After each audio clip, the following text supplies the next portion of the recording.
Good evening. Welcome to the December 4th, 2025 Pre-Council Agenda Meeting. Thanks everybody for joining us. Hope everyone had a good Thanksgiving. It is the holiday season. Just want to make a note that this weekend is jam-packed full of great activities. The Holiday of Lights Committee has gone all out. So just to mention a few, we've got the Polar Express PJ Party at the Rialto, and the Holiday Crafts in Art Alley, and the Living Nativity, Christmas music at Smyrna Church, and the Christmas Parade with over 130 floats. So it is going to be awesome.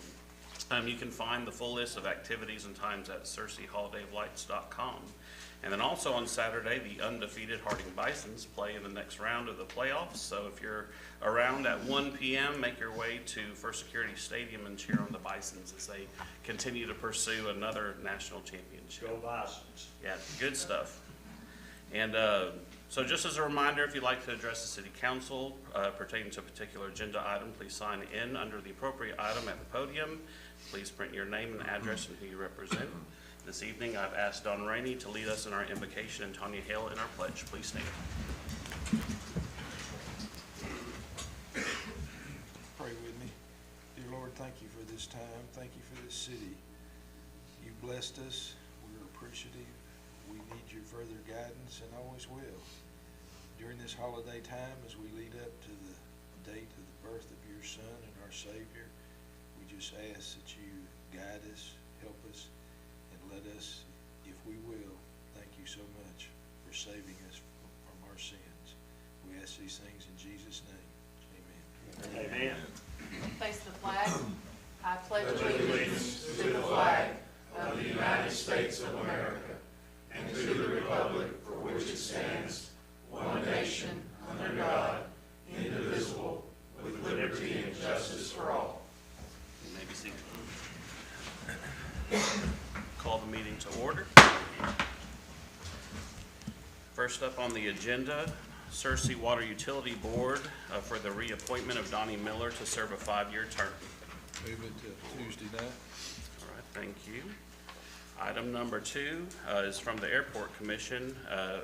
We have, let me get to that one so I can read this correctly.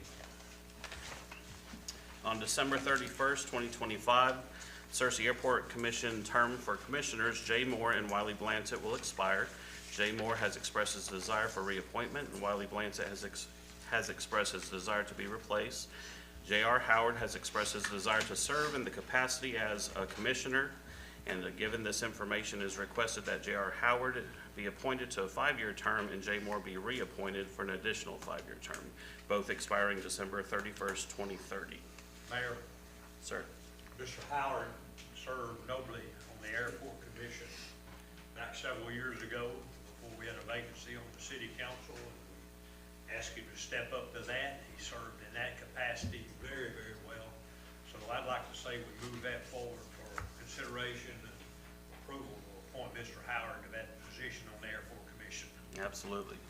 We have Matt House here for the commission. We'd be honored to have J.R. Howard serve on the commission with us. He brings a lot to the table. He's dedicated his life to service of others in the state of Arkansas, and we should be happy to have him back on the commission. Thank you, Mr. House. All right, we'll move that forward. He's back there in the room. You're agreeing to it now. Is that a nod? Thank you for your service in this capacity. And item number 3, an update from Blancett and Associates on financial services. And as much as we love Tim, Kate, we're glad to have you back. Yes, Tim was out of town, so he asked me to come this evening. Thank y'all for having us. Hopefully all of you have a financial packet. So if you will turn to page 1, we'll start with the fund balance summary. And this is as of November 30th of this year. So the first column is going to show the prior year ending balances for each fund. So you can see the total as of 12/31 of last year was right at $30.2 million. Year-to-date revenues through the end of November were $41 million. Year-to-date expenses were right at $44 million. Now keep in mind this does include the November debt service payment that took place. So we ended the month with a fund balance right at $27.3 million. And you can see the prior year fund balance was right at 29.1. So overall, there was a decline. The majority of that had to do with the other funds in the aggregate decrease, which the majority of the expenses taking place in those accounts have to do with the Sawmill Road project to the tune of around $5 million. If you'll turn to page 2, this is gonna show the income and expense activity for the general fund. So the first column is gonna be the monthly information for November. Total revenues, we're right at 3.4 million. Total expenses were right at 2.1 million, and then around 728,000 was transferred to fund debt service obligations. So we ended the month with a net change in fund balance of 572,000. And at the bottom of that schedule, you can see the debt service activity. So the transfer in for the sales tax was 728,000. Then the principal portion of the bond payment was 3 million, and the interest portion was 2 million, for a total change of a negative 4.2 million in November. The second column is gonna show the originally adopted budget back in January, and then the year-to-date actual, income and expense activity is in the third column. So you can see for the general fund, through the end of November, it's right at 34.3 million in revenue, and in expenses, it's 24.9, and then total transfers out, so these include transfers to fund lot fee in addition to the debt service obligations of the city. And so an overall positive change of around 1.4 million in the general fund. Versus last year, you can see the overall change was right at 5.1 in fund balance change. On page 3, this is gonna show the street fund activity. You can see for the month of November, total revenues were 250,000. Expenses were right at 153,000 for a net change of 97,000. Year to date, we are looking at a negative change right at 123,000. The majority of this has to do with the paving project currently taking place, and you can see that reflected in that construction projects line right at 742,000. Page 4 is going to show all of the other funds in the aggregate. So you can see for the month of November, total revenues were 465,000. Total expenditures were right at 907,000 for a net change of a negative 441,000 for the month. You can see year to date, the net change after transfers in, if you look at the very bottom, it's right at a negative 4.3 million. Like I said, the majority of that has to do with the expenses taking place in that construction project line, which includes mostly the Sawmill Road, some of the Fuller Lane project going on. On page 5, this is going to show kind of our trends for the different revenue sources. So you can see county sales tax, city sales tax, both of those lines outpaced prior years. The alcoholic beverage sales tax did go down just slightly in November. And then if you look at page 6, state turnback was very consistent in November to the previous 2 years. And then franchise tax collections did go up slightly. Page 7 is going to show the amended budget figures versus our actual expenses year to date. And we did highlight any areas that exceeded 93%, which is about where we would expect it to be through the end of November, so that you guys have an idea of which lines are over or under budget. Overall, we are significantly under budget in all funds. And then on page 8, this is going to show our cash and short-term investment balances as of November 30th. So you can see total cash at the end of November is right at 23.8 million. You can see the difference between cash did go down by about 1.5 million, the majority of which is in Fund 14. You can see a decline of about 83% in that fund specifically. And then pages 9 and 10, this is going to be our debt service summary for the sales and use tax bonds as well as the A&P bonds. And so total outstanding principal at the end of the month was right at 87.6 million. There was an interest-only payment that was made in May totaling 1.8 million, and then the payment made in November had about 3 million in principal, 2 million in interest, for a total payment of 5 million. And then for the A&P, so far there's only been one interest-only payment made, right at around 299,000. Then the upcoming payment on that bond is going to be on April 1st, and you can see the breakdown where principal is going to be 410,000, interest of 287 for a total payment of 697,000. And that is what we have for November, unless there are any questions from you guys. Questions for Kate? Thank you very much. We appreciate it. Mrs. Moore, You haven't been here in a few months, have you? I have not. Is there like an announcement? I know. Just 3-month-old at home. Like, Congratulations. Thank you. I can give y'all an update. I sat right behind Precious with the baby at church, one of the best, cutest babies I've ever seen. Congratulations. You saying it doesn't look like the Moore side of the family? Thankfully. I can brag on your family also. Y'all did a good job with the candlelight. John's a pretty good-looking guy. Cheers, Ms. Moore. Congratulations. Thank you. Appreciate that. All right, item number 4, discussion accounting and reporting updates for 2026. Jason?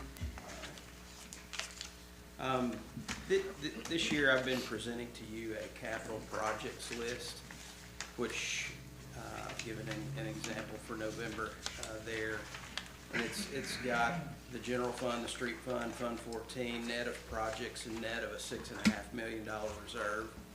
And while this sheet paints a really good picture of the segregation of all of those things, there has been no segregation on the balance sheet and at the bank. It's all, the bulk of this money is still in the general fund. So our finance committee's met 3 or 4 times since I've been here in June, and we want to, I guess, take action on creating the segments that we've talked about. I know that the council has verbally stated that they would like to have a true $6.5 million reserve, which is the equivalent of about 3 months of operations set aside. And we've been calling the $3 million in CDs that we have as reserve. It would be our recommendation as the committee to go ahead and take an additional $3.5 million and purchase some more CDs and shore that up and have that set aside where it is truly an emergency reserve account outside of the general fund. Currently on these CDs, we receive an interest check each month, and it just goes into the general fund and is used for the budget. Once we implement the $6.5 million, I would prefer to have all the interest compounded back into these CDs and have sort of a self-funding component to the emergency reserves and let it grow with us as we grow. There may be times when we need to add to it, but we'll do like an annual review of the council of that amount and let the finance committee just kind of review, what that level of 3 months of operations looks like and get a true reserve account set aside. And then that way that fulfills a promise of what we've always been wanting to do. The committed projects that are on this list, which total around $5 million, going forward in 2026, I would like to, because we use Fund 14 so much and because it's at its end, I think it would be prudent to put the balance of these committed projects into that account and pay for all projects out of that account and rename it a restricted project reserve. And anytime you take an action here, we'll take the money out of the general fund, put it into that, and pay that project out over the term of how long it takes to get it to completion. That way you have your committed funds separate, you have an emergency reserve separate, and then you have the general fund, which you can make your decisions on the operations of the city and committed to future projects, things of that sort. Once we get that established, what I would like to do next year, once I begin doing the reporting for you, is give you this page and what's behind it as sort of a sample display of what that looks like on paper when you have everything separated out. You have the general fund, the street fund, the emergency reserves at the $6.5 million, the restricted projects at the $5 million, and that gives you a better picture of what truly is sitting there, and you don't have to commingle anything. It's just literally a structure of of keeping things clean and keeping things where we don't accidentally overspend some of the general fund that might need to go to a project. I know right now we're financially in a very good spot. That's probably a less likely scenario, but it could happen. I just think it would be better if we cleaned up the balance sheet, got the money segregated the way that we need those segregated, so that we don't commingle anything, and we're better prepared for audits and things like that. So, I like that. I really do. I like that. but I will continue to give you sort of an operations report below these fund segregation balances, continue to give you the project list updated each month that will tie to this, give you a sheet of your sales tax collections each month updated, as well as the fund balances. And then if there are things that you would like to see in addition to these from a financial perspective, I can put that on there, and we can let this thing grow as we go. But I think for now, we just need to really clean things up and not have everything just sitting in the general fund. It's just better, because we've told our citizens we're gonna set aside three months of operations, so we need to do that. And these committed funds, let's get those out of the general fund to a place where we know they're there, and we can finish off all of our projects. I agree. But with your blessing, that's kind of the direction we would like to take that as a committee. So Jason, those funds would just, I mean, it's all still there. Yeah, it's- Right, so those funds would just move into the appropriate buckets by the beginning of the Correct. year. Correct. Thank you for your work on this. Yep. Thank you, sir. All righty. So there's nothing there to move forward. I guess that was really just a discussion item. Item number 5, Richard is not with us this evening. He's out of town, so we're requesting that he gives his My Cersei project update on Tuesday, if that's okay with the council. All righty. Item number 6 is setting a public hearing date and time for January 13th, 2026 for the Coast to Coast property. That would be at 5 p.m. That's the regular meeting date in January, correct? I believe that's accurate, yes. We good to move that forward? Oh, sorry. Never mind. Okay, Yes. thank you.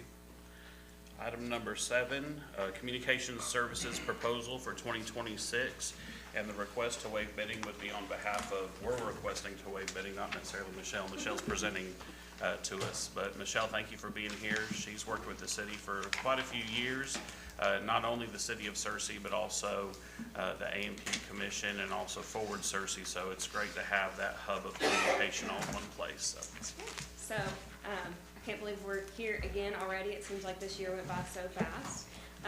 But it is time for contract renewal and to talk about 2026. So, I think you have in front of you a budget outline, for kind of like a communications budget for the year.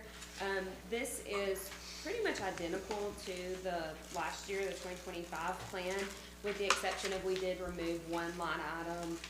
This past year, we did a leadership huddle each month in the department head meeting that they then took to their departments and went through all the values from our vision values work that we did the prior year.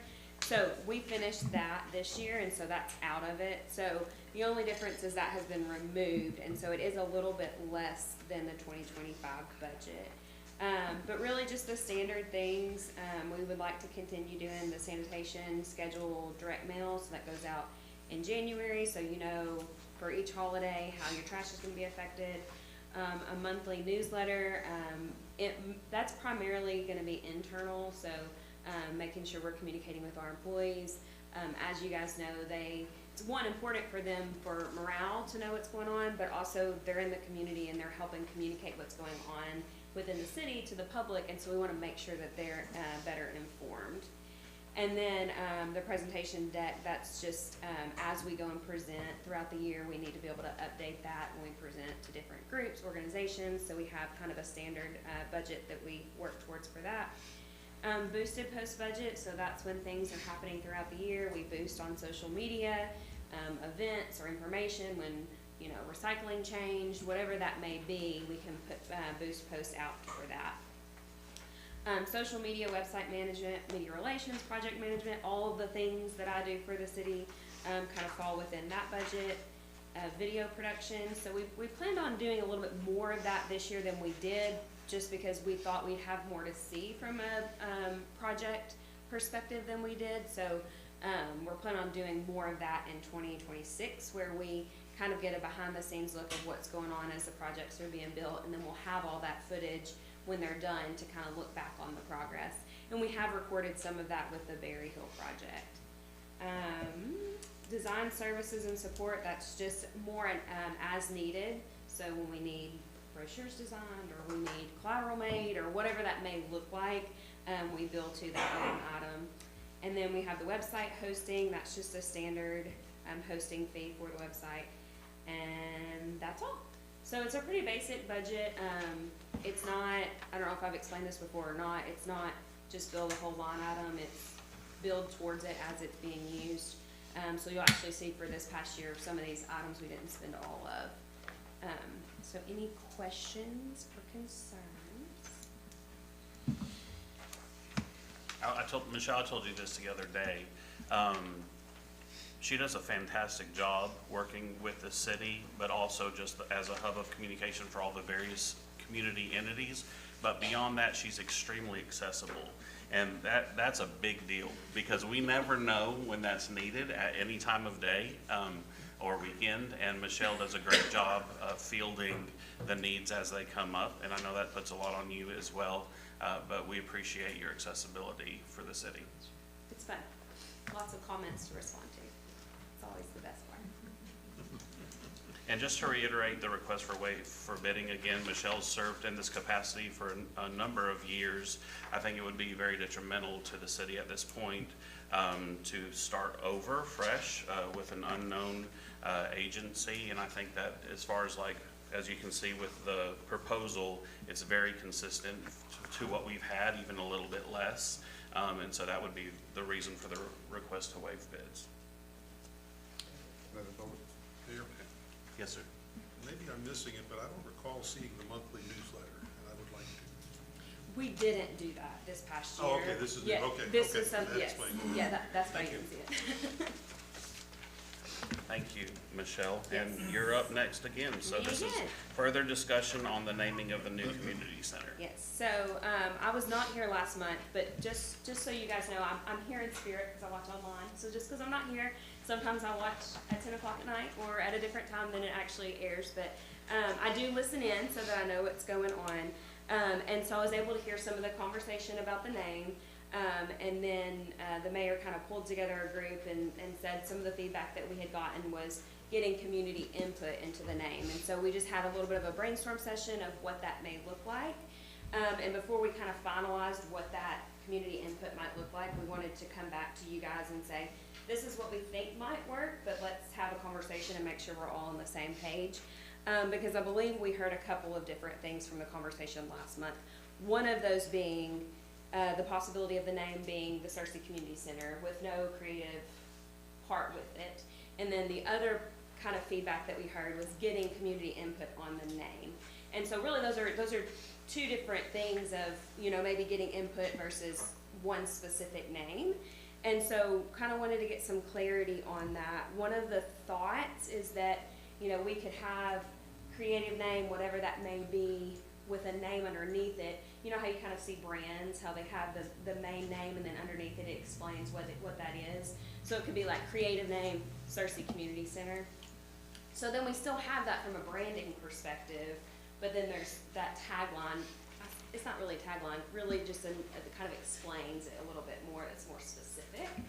And so what that creative name is something that I think we could get community input on, as long as we're okay with there being a creative name. I don't want to, you know, get community input and then us decide we didn't want a creative name in the first place. And so that's part of the conversation. And then it led to kind of a bigger conversation of, in the future, when naming of parks or whatever that may be come up, what process should we follow for coming up with a name? And so, my recommendation was, to kind of combine all of those thoughts. Start with like an online form where people can submit ideas. So then there's opportunity for school groups to work together or whoever to kind of come up with what they think the name should be and some kind of explanation of that. But then we need some group of people to help make that decision. I mean, I'm sure that all of you guys have been a part of a project that you tried to decide on something with a lot of people involved, and it's extremely hard. And so we really need a pretty small, I'm not saying it has to be 2 or 3 people, we can determine that, but some form of a committee that reads through all those submissions, narrows it down, and then kind of comes to the council with a recommendation on what that would be. And so that was kind of my thought, was like, let's open it up to receive submissions in case there's something we haven't thought about. And then let's get a group together to work through, okay, how will that actually work in execution? People who have maybe a marketing or communications background would be good, to be able to think through it. Because there's a lot of factors that play into it of how it's gonna actually be used. And so even one of the conversations that we had in this was, well, what about all of the projects over there? Like when we refer to that area, what are we gonna call that area? Or what are we gonna call the baseball fields that are on one side of the street versus the baseball fields that are on the other side of the street? So it really led to like a bigger conversation of, we need to think through how all of this is gonna work. And then in the future, we can follow that process for when something needs to be named. So questions? One comment, I'm fine with the Searcy Community Center, but we need a creative name as well, because it's the Carmichael Community Center, but it's called the Carmichael. You know, and that's, what is gonna be the vernacular for the Searcy Community Center? I think we need a creative name of some sort involved. And as far as ball fields, we might consider some kind of a naming gift kind of concept. Well, that's what we were looking at earlier too, was I think, for instance, if B&B Oil wanted to, you know, sponsor ball fields, we don't want to come up with a name, we want to call it Chris's Ballpark or something like that, you know? What does that cost? How many No, millions? it's in his car, in the glove box, I'm sure.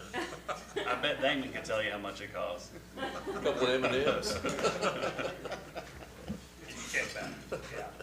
Well, a perfect example too is like Riverside Park, right? That's something that has been thrown around. There's so many Riverside parks. There's one in Desert, there's one in Batesville, they're all over the place.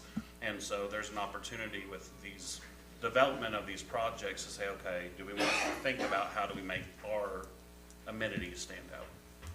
And in that case, could we have a process in place, so if we decide we do want to rename Riverside Park, we follow that process for coming up with what those names might would be, and then bring it to the council and say, this is kind of the recommendation of that group.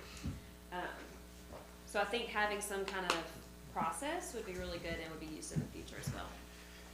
I think that's a great idea. And I would like to see the group be diverse, with age and citizens and, you know, some young people and some older people that are going to use all these facilities. I think, but community involvement on this, I think it's a great idea. What about, does that process sound up as far as getting community input? Like being able to submit online and then that kind of going to a smaller group and then that group bringing it to the council? Does that seem like an okay process? What's the first item you said about something online? Having just on the website like a form that you can say what your idea is and explain where that idea came from or why you know, like with the rent, it has something that it means, Yeah. so that we could collect that information. I like all that. How would you recommend your background, respecting your background? Just call me or what Mr. Carter was just saying. If some, have to be careful what I'm calling older now. My kids are reminding me. But, you know, maybe people that aren't as active online, like say an older part of our population, whatever older is, to make sure we're getting input from them. How would you have a recommendation around that? They may not be real active online, but Yeah, I mean. but they're real vocal at the coffee shop. Right, well, I mean, that some a of lot. that's gonna be word of mouth, you know, we can't send a direct mail to everybody, Yeah. you know, we don't have a lot of a budget to do that. I mean, last night I was about to send out a survey monkey on my Facebook. Kim goes, you know, you're not supposed to get on social media after 11 p.m. I was like, okay, I'll wait. May get more answers than I wanted. Yeah, so, and I will say for all of my clients, we still say like older people aren't online, but like the people that were younger 10 years ago are now older, and there's more and more people online. More and more older people are online. Yeah. So I do think that, you know, there are ways that we can reach people. There was conversation about having a public meeting, but then that goes back to how do you let them know about the public meeting, you know, Like, I've saying. got a pretty good database of people that are in the ward that I serve. Mhm. I was really seriously considering, I was talking to my wife about this, I was really considering doing a survey monkey on this topic Yeah. out to folks, but then I was like, you know, maybe we should all talk about this and maybe get more. Yeah, and that, I mean, that'd be Leisure great. focused If you guys have, you know, people that you would want to email, we do have a pretty healthy email list of when we first started the projects, of people that signed up for updates, and so we could send this out via that and say, you know, those people have an interest in the projects already, and so that they could participate. We talked about having a public meeting, but it's just hard to get people to go to things, and so I think that's why having something online that they could submit, and they, I mean, if they don't know how to submit a form, they could call up here, but also this is a naming thing, so I'm not like Yeah. overly concerned about everybody knowing about it. A lot of people aren't gonna really care or have an idea. I really like your idea of a creative name and however you worded that. Yeah. I like that. Have y'all reached out to any other towns? I think you mentioned Jonesboro has the Ridge, is that right? That's right. Have we reached out to any other towns to see how they came up with the process? We haven't, but to be honest, I bet every town's done it different. I don't think this is like, everybody kind of has a consistent system. I'm sure some people just have a group that they're the ones that do that and they've just done it. And we can definitely ask, but I bet it's different in every place that you go. Because if you look at how they do their naming, it's different everywhere as far as, you know, do they have, is the whole facility called something and then each individual thing has a name, and how does that work together? It really becomes a branding project at that point. And so some of them probably worked with an agency to do it. I'm sure it's different in each place. But no, I have not done that. I do like your idea about the individual new things we're building, like the baseball fields on the west side of South Main, the aquatic center. I think to help people in the future get to the right place, we need those type of designations, but then it needs to be under some sort of umbrella of, Yeah. you know. And the good thing is there's people that are really good at this. I mean, we do branding from an agency perspective, but there are agencies that like say they do branding, that are really, really good at that. And we have people in this community that I think that we could kind of bring together and use the great minds to work that out. But there's people that's their full-time job, is to figure out, you know, you have a name, but okay, what is the execution of that look and how does it all play together? And so we just really need some kind of like branding system for it. And that really leads to even bigger conversation that I don't think we're ready to figure out right now, but, you know, how do all of our parks, how does signage work in our parks, and what does that look like, and how is that consistent, and, you know, how does that play with the logos that already exist? And it's all the pieces really need to work together as we're updating our facilities. I agree. That's good. Thoughts, questions? So what's your suggested, Next step? yes? Next step, I think we don't really do anything till at least January, because, you know, the end of the year will be crazy. But I think in January we could have the online form ready, and I think we kind of put together a communication plan to make sure that people know about that. I think that's kind of just a public engagement piece, and then I think we should send it to the schools, because there's going to be classes that maybe they could do this together as their project or whatever, and start collecting that feedback, and then I'll let you guys decide how you want to form a committee to kind of take this forward. My suggestion though, when your first blast on the public media we're doing, is review the existing activities we have, the ones we're creating, to where everybody knows, oh, we're gonna have ballparks here and ballparks there. So everybody kind of knows what we need to be naming. And that's why it's really hard to let the public do this, because it's a lot more complex than just coming up with a name. But I think we might find that someone has an idea that we can figure out how to execute. They may just come up with kind of the initial idea, and then that committee's job is to figure out how do we take it from there. But the general public is not gonna figure out how does it all play together. That's just kind of a bigger idea and project. I would encourage us to let her move forward with this in January and start the process, as you outlined. Okay, that sounds good. Thank you, ma'am. Michelle. Thank you. Appreciate it. Thank you. Item number 9 is a discussion, update on City Hall renovations and the roofs with the insurance claims. Jeff, you've been working hard for many months on all of this, so appreciate you giving an update tonight. Well, this is, as you know, it has been a while working on the roof and all here, but the roof is finally finished. There's one little spot out by the atrium that we've got to touch up a little bit, but other than that, that's all done. Pretty much everything outside is done. The atrium here, as you can see, we've got the ceiling painted. Trim guy started yesterday. That we've been waiting on some light fixtures to come in. Some came in yesterday, and some are supposed to be here next week. We're gonna start installing them tomorrow. The rest of the interior of the City Hall, we're going to start, our plan is to start next Tuesday after the council meeting. You know, we're gonna do some renovations in the lobby area, this area right here, and the hall going down from Teresa's office down there. Painting, well, we're gonna start by taking all the light fixtures down out in the lobby area and here, and everything off the walls and all the furniture out, and then they will start, we'll have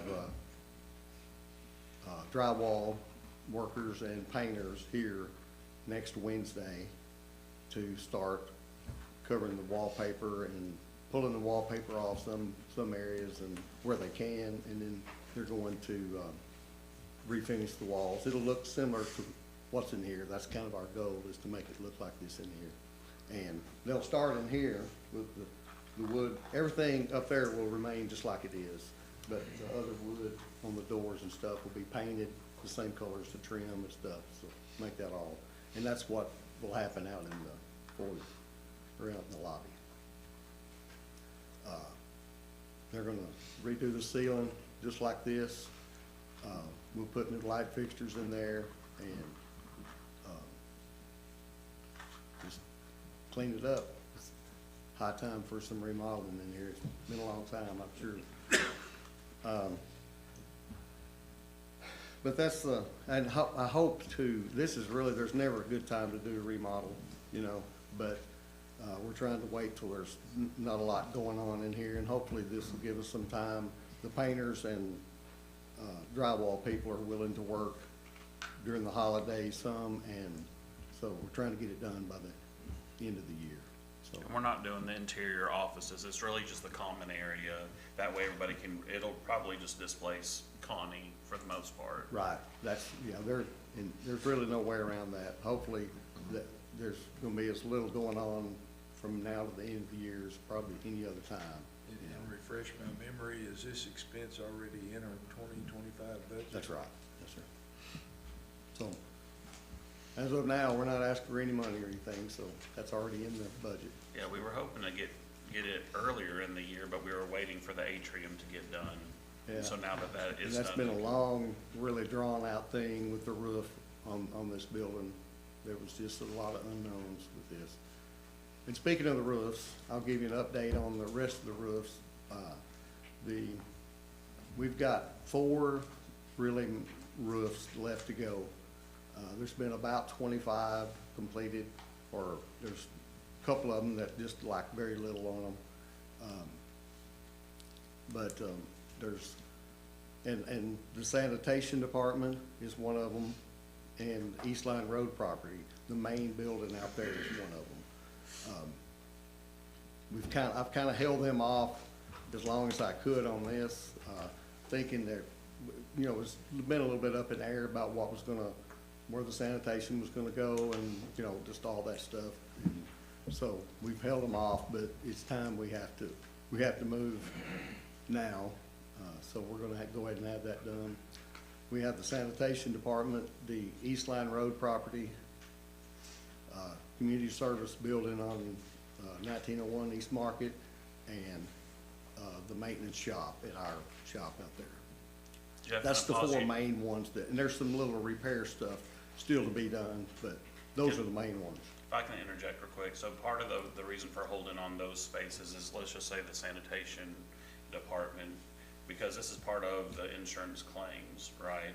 And Right. so if you don't do the roof, then you have some money that you can repurpose somewhere else, right? Let's just say if you have plans to demo a building or whatever, so that's one consideration. But if you don't do that and it hails again, you can't make that claim again, right? So you're kind of stuck there. Right, and then there's also recoverable depreciation that you don't get if you don't do the renovation. And like on the East Line Road property, there's more in recoverable depreciation than there is on the initial check that we got, so.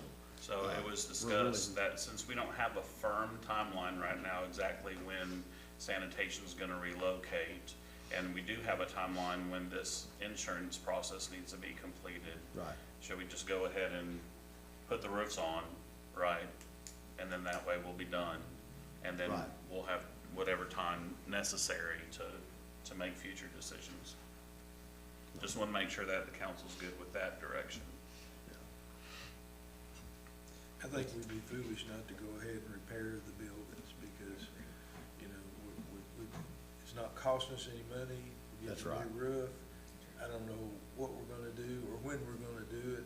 Let's get our roofs done while we've got the chance Right. to do so. And obviously, the more depreciation there is on the buildings, the higher risk that we have for not doing it, you know. If for some reason that we did have another big hailstorm and a roof that we didn't do, and there was a lot of recoverable depreciation, then we just lose that money. Yeah. Okay, any other questions for Jeff on the renovation or the roofs? Good deal. Jeff, thank you for your work. Don't go anywhere. Next one up is the further discussion on the Berry Hill Storage Building. And Jeff, we've got you and Mike down for that. So the plan was to come to you all this month with some numbers to build the building. It's not gonna be that simple. So I'm gonna let Jeff take over and kind of explain the kind of hiccup we've run into with that building it, and then trying to get some guidance from you all to what we need to do next. Actually, Mr. Lane and I met down there. We've looked at really the only logical spot down there is to build the building. And that spot where it's at is 2.5 feet, almost 2.5 feet, below base flood elevation. And our ordinance requires, us, or any building that's built in the floodplain to be built 2 foot above. We can get a variance from that, but even if we built it at base flood elevation, it's gonna be 2.5 feet off the ground to the floor. And it's gonna be built right next to the tennis courts. So that's really not, I think it's really not feasible to build it there. I think Mark agreed with that. Your water would run right off into the tennis courts. from the Plus it just wouldn't, I think more than anything, it just wouldn't look good. You look like a storage building on a hill. Yes. Yeah, Yeah. I mean, right next to the tennis court. So I don't know, y'all may need to see if there's another spot we can build it. I think there's probably some more options there, but that was the most logical place, which was just between the flagpole area and the tennis court. Right there next to the new walkway, the Is new that the concrete. same location that was proposed Mhm. through Same. the change order? I say that, I don't know that it was ever really proposed where it was gonna be. I have a drawing that was given to me by Mr. Davidson that I believe that's where they were wanting to put it at. That's where the drawing showed it, so. Okay, so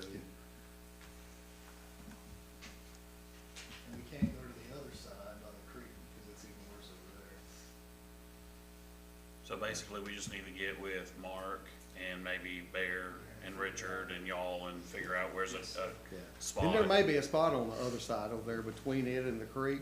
There's not a lot of room there, but this is not a very big building either.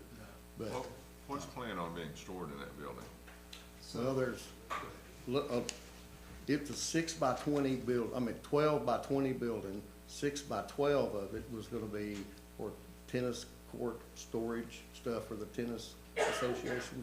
And the other was for maintenance, for storing, lawn equipment, stuff like that in it.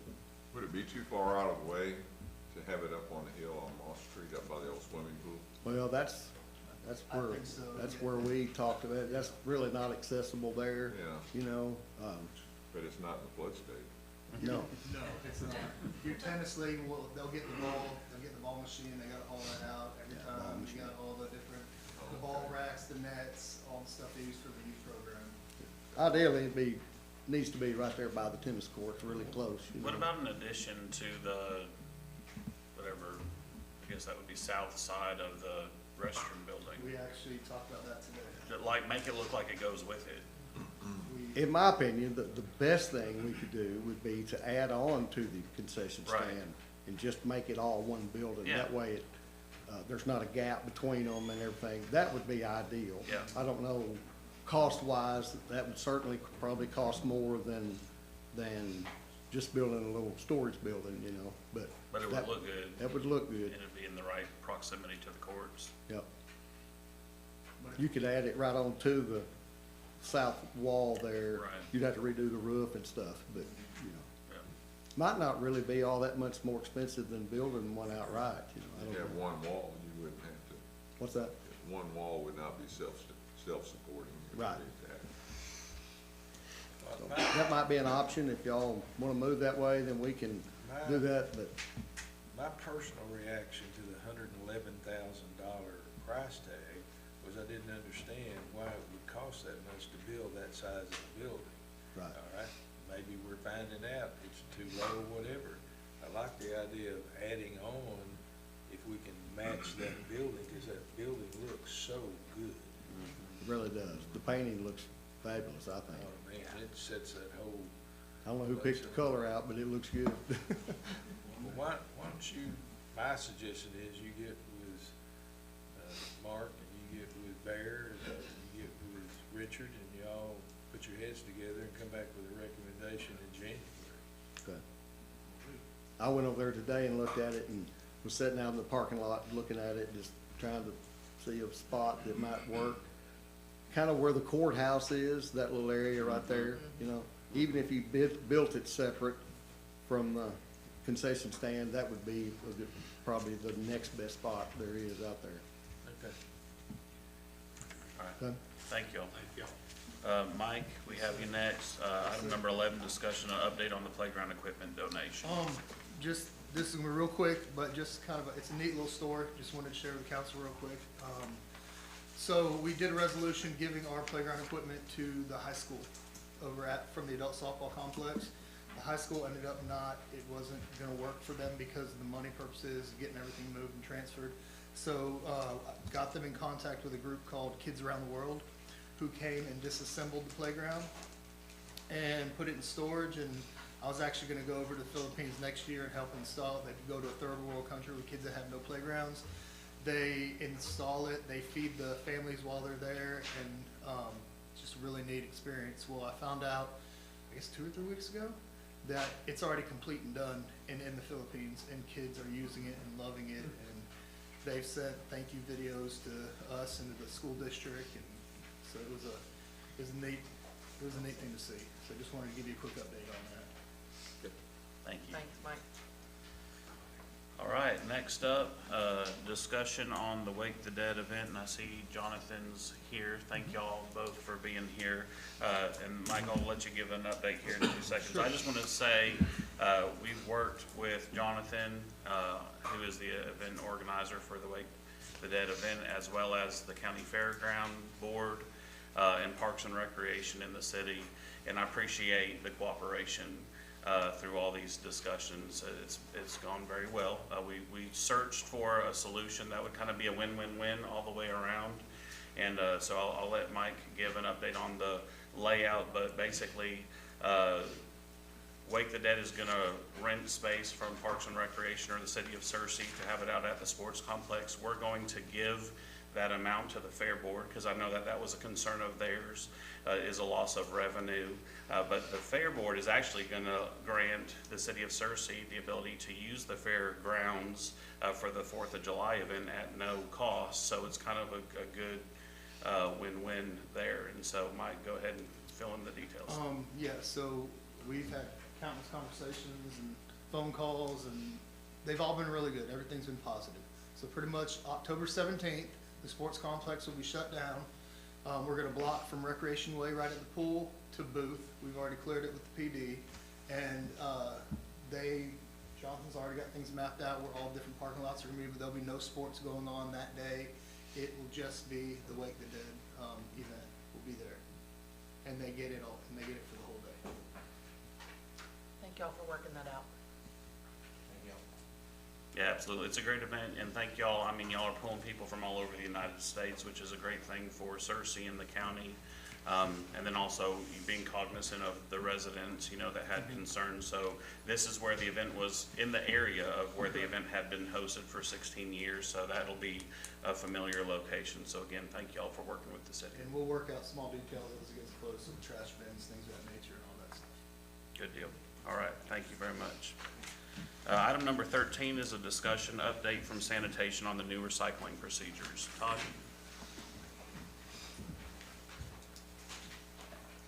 Yes, I just was going to update everyone. We kind of prepared for the worst, was hoping for the best, and we got what we hoped for. This has been a good transition at the sanitation department.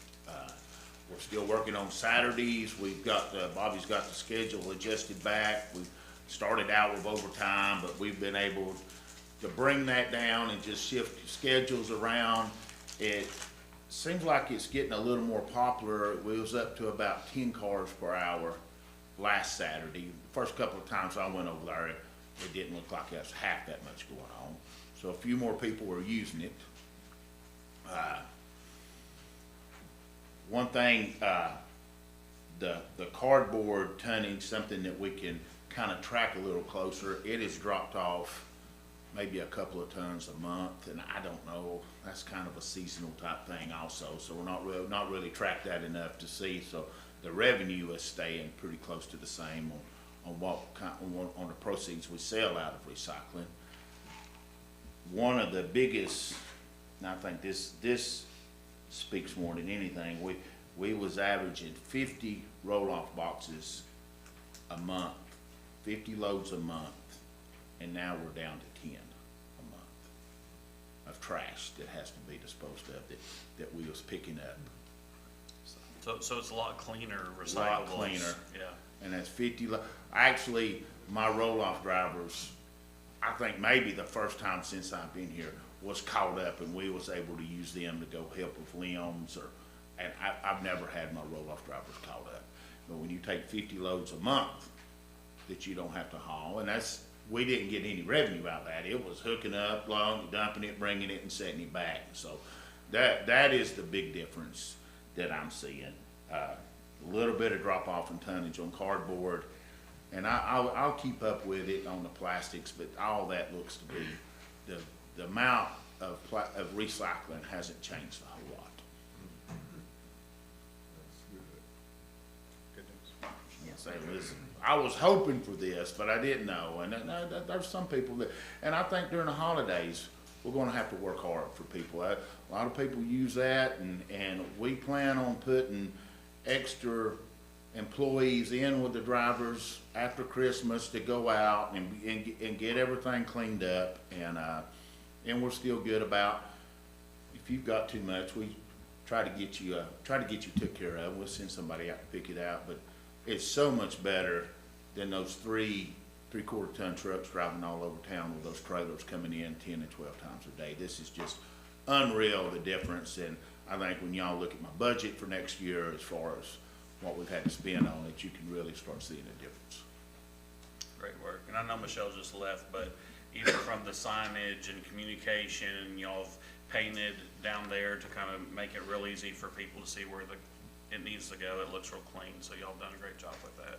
And like I said, it has been working good for us. Thank you, Todd. Any questions or comments from the council? All right, thank you, sir. Item number 14, discussion status update on the stoplight upgrades and installations at Elm, Remington, and Janet. And Mark, you don't mind to give us the update on those projects? Yeah, I spoke with, well, first we had meetings with RDOT and some of their consulting engineers that were working on the project for them. And these would be the Elm and Remington. And what I found is that they have recommended, or actually, I'll just start with Elm Street. They did not recommend Elm Street for any changes. Their reasoning was there's not enough people turning at that intersection during the peak hours of the day, nor were there enough accidents related, or that a left turn signal could have prevented. Now, there have been numerous accidents, but those are mostly typically people running the stoplight. Elm and BB Cabs? Elm and, yeah, I said Remington, maybe I meant BB, Elm and BB Elm, Cabs. by the fire station. By the fire station. So they're not recommending that one. Martin, do you mind just, especially for the public, to explain how this works as far as working with RDOT, that's an RDOT street, and making their recommendations, what we can and can't do? Correct. Yeah, it's a state highway and they have jurisdiction on it, not us. So we have any improvements that are to be made, we have to get permission from RDOT. So the city makes a formal request for a study to be done at an intersection. Correct. And then they generally take quite some time, perhaps, to do that study, and then they give us back feedback whether or not it's approved. Yes. Okay. And this one was not approved at all. To me, that doesn't make sense. You've got a left turn going east, but not a left turn going west. The biggest problem with, I mean, they could do it and require us to pay for it. They're not willing to do it. And the biggest reason is, to do that, the mast arm does not extend far enough over for the second turn area to go in, which is gonna mean you've gotta have a longer mast arm, which is gonna mean you're probably gonna have to take out the pole and put a new footing in. It's gonna be quite expensive for what they see as no benefit. So there is an option for the city to still execute that, we just have to, There's probably an option to do that, but we would have to fund it. and they would still have to approve And the they would still have to project. approve that, yes. Yeah, we did not ask that, we asked them to do it. So, it could happen, but I'm not gonna tell you that it will happen if we choose to fund it. So, that's where we're at on Elm Street. Remington is a different story. They have, recommended that left turn arrows be installed there on both directions. Remington, Jimmy Carr. And actually, I had a conversation with Garver on Wednesday, and actually, that was the date that they took that to the planning commission, not planning commission, the highway commission, for approval, and she told me that they expected that to be passed with no problems. So we, not Elm, but yes on Remington.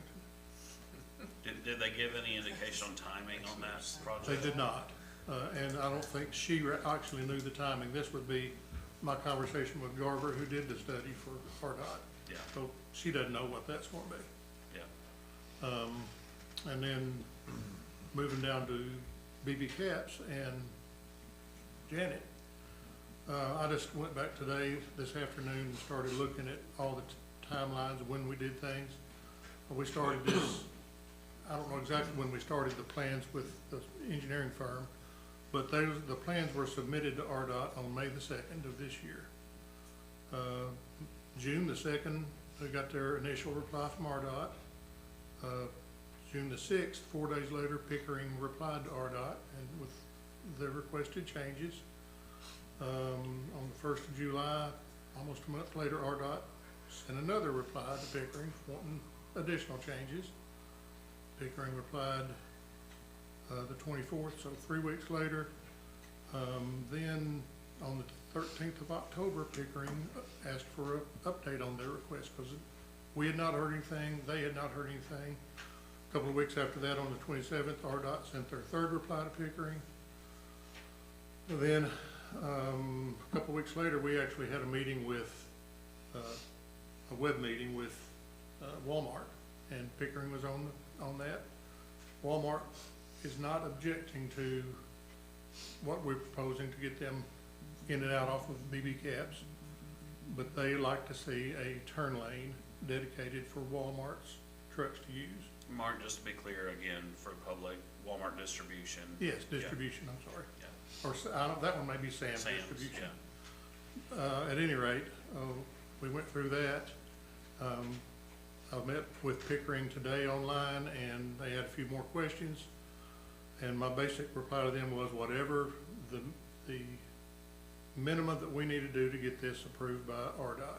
If Walmart is interested in, to get us a turn signal installed there, Walmart may or may not cooperate in the end. I don't know that yet. But if Walmart wants to do their own turn lane, they could submit that to RDOT on their timeline and get that done. So, I'm just trying to get a signal installed there for general public use. So that's where we are right now. It's dangerous. It's terrible. There was a bad wreck a week or so ago. There were 2 wrecks within a few hours, from what I understand, 2 or 3 weeks ago. We're trying to get it moved forward, but it's been a slow process.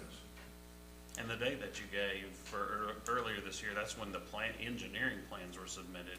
This actual process started Oh, yeah. a year and a half ago.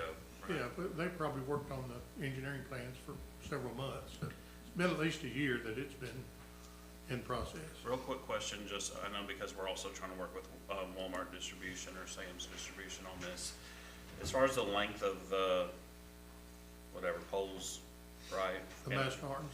Right, so if we push this fast to just say, hey, what's the minimum? We don't know exactly if, the Walmart part of it, does that have any, That would affect the implications? Walmart, but we would most likely be making allowance for that in our design. So if they did want to, It'd already be set up. it would already be set up for Okay, that that's additional my turn lane. question, yeah. So we Yes. don't get into the situation. Right.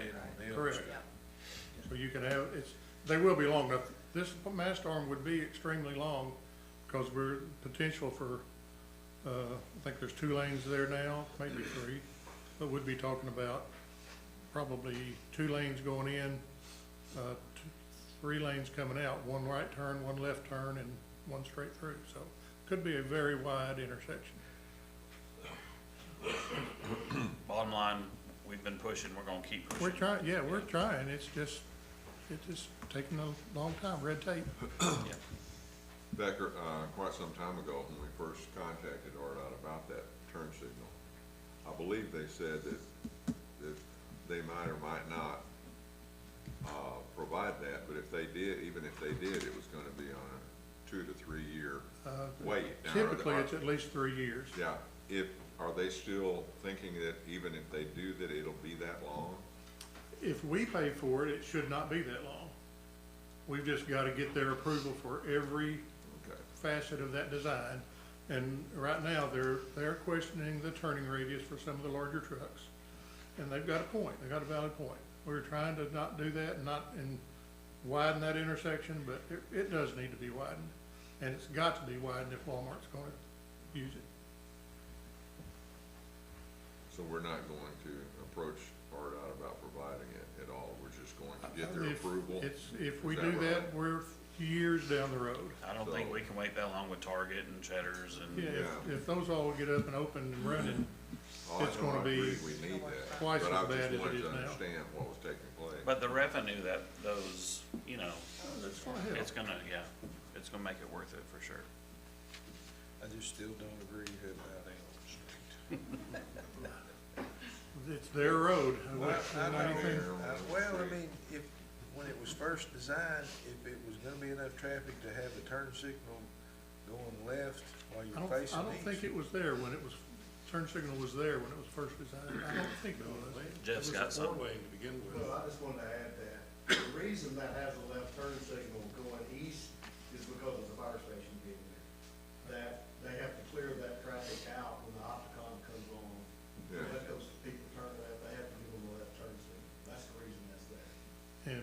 the station's been there between 15 and 20 years. I don't remember exactly when, but I know that portion of BB Cat's quite a bit older than that. If we can get Remington and Carr done, that'll be great, Well, because that's got to be a busy intersection. But we really need this one on Janet Drive. I think the best thing to do there is just ask them again in 6 or 8 months, a year, and just pester them until they, You're talking about Elm? Is that what you're, Yes. yeah. Well, I'm talking about immediately though. Janet. Remington and Carr would be great, but Janet is. Oh, Janet, yes. Is a real focal point. again, we just have to get some plans, some questions about the plans answered and figure out what we're gonna do to work with Walmart. And I think the best thing there is just put in a wide enough mast arm that it covers it. Yeah. Thank you, Mark. Mayor, Yes, sir.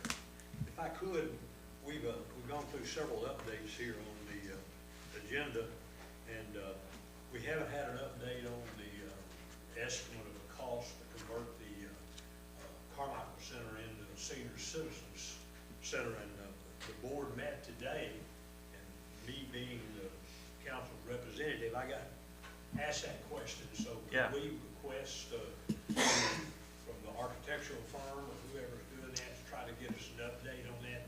Yes. Maybe possibly at the next meeting? Well, another agenda item that's coming up is, let me find it real quick so I read it the right way. Here it is. Item number 18, request to advertise a RFQ for the 2026 General Architectural Engineering, Planning and Land Surveying Services. So as soon as we have that list approved, then we can approach one on that list to start working on getting us a quote. I thought we already had someone working on I'm like Mr. Rainey, I thought at one of the meetings we had over the Senior Citizen Board, a firm out of, that's Well, not Polk right. Stanley Polk Wilcox. Stanley. Yeah, Polk Stanley Wilcox, that was something discussed with them, and really Richard could probably speak to this better than I can. But I think that to get a better cost on those services for that size of a project, that it may be worth considering, other architectural firms. Yeah, as great as Polk Stanley is, but for that size. What was their purpose? What was the purpose from, they did a walkthrough, I remember. That was Reese Rowland with Polk Stanley Wilcox, yeah. So, we're, again, just trying to be cost conscious of that size of a project. Absolutely, I understand. Like I said, that's been a good while ago, and I just, they approached me today, where are we on this Sure. project? If it's all right, Richard will be here on Tuesday, and he can probably answer that question better than I can, but I'll make a note, that way Very we'll good, address Mayor. that. Thank you. You bet. Thank you. Okay, item number 15, discussion holiday of lights costs of police overtime for security at Berry Hill Park. Chief? For some clarification on this, if money was to be approved, would it just be dumped into the salary line item? Is that correct, Mr. Neer? I've been brainstorming back there, and I don't know that I actually need any money. Just coming up with what it's gonna cost to do the overtime for the month of December and into January is about $6,000. But we currently have 2 positions within the police department for patrol that I am having problems filling, that will not be filled this month. That would basically be the equivalent of $6,057. So I don't think I really need any money if we're good with just using that toward the overtime. Sounds good to me. We're good, but we need to vote, don't we, Chip? Because there's an ordinance that says you need to Yes, do to that, right? move in line to line, yeah. We'll put it on Tuesday night to approve you shifting those funds. Yes. Okay. Because we don't actually have an overtime line item. It's just all comes out. It's just all comes It's out of just salary. already in salaries. So just know that I'll be going over my initial overtime with current salary. Okay, just make, salaries on the, as far as the yeah, line. I don't think we need any additional money for this. Thank you. Thank you very much. Right. Yeah, Thanks, Chief. Item number 16, discussion, fire department's current short-term staffing situation and plans. Chief Donovan?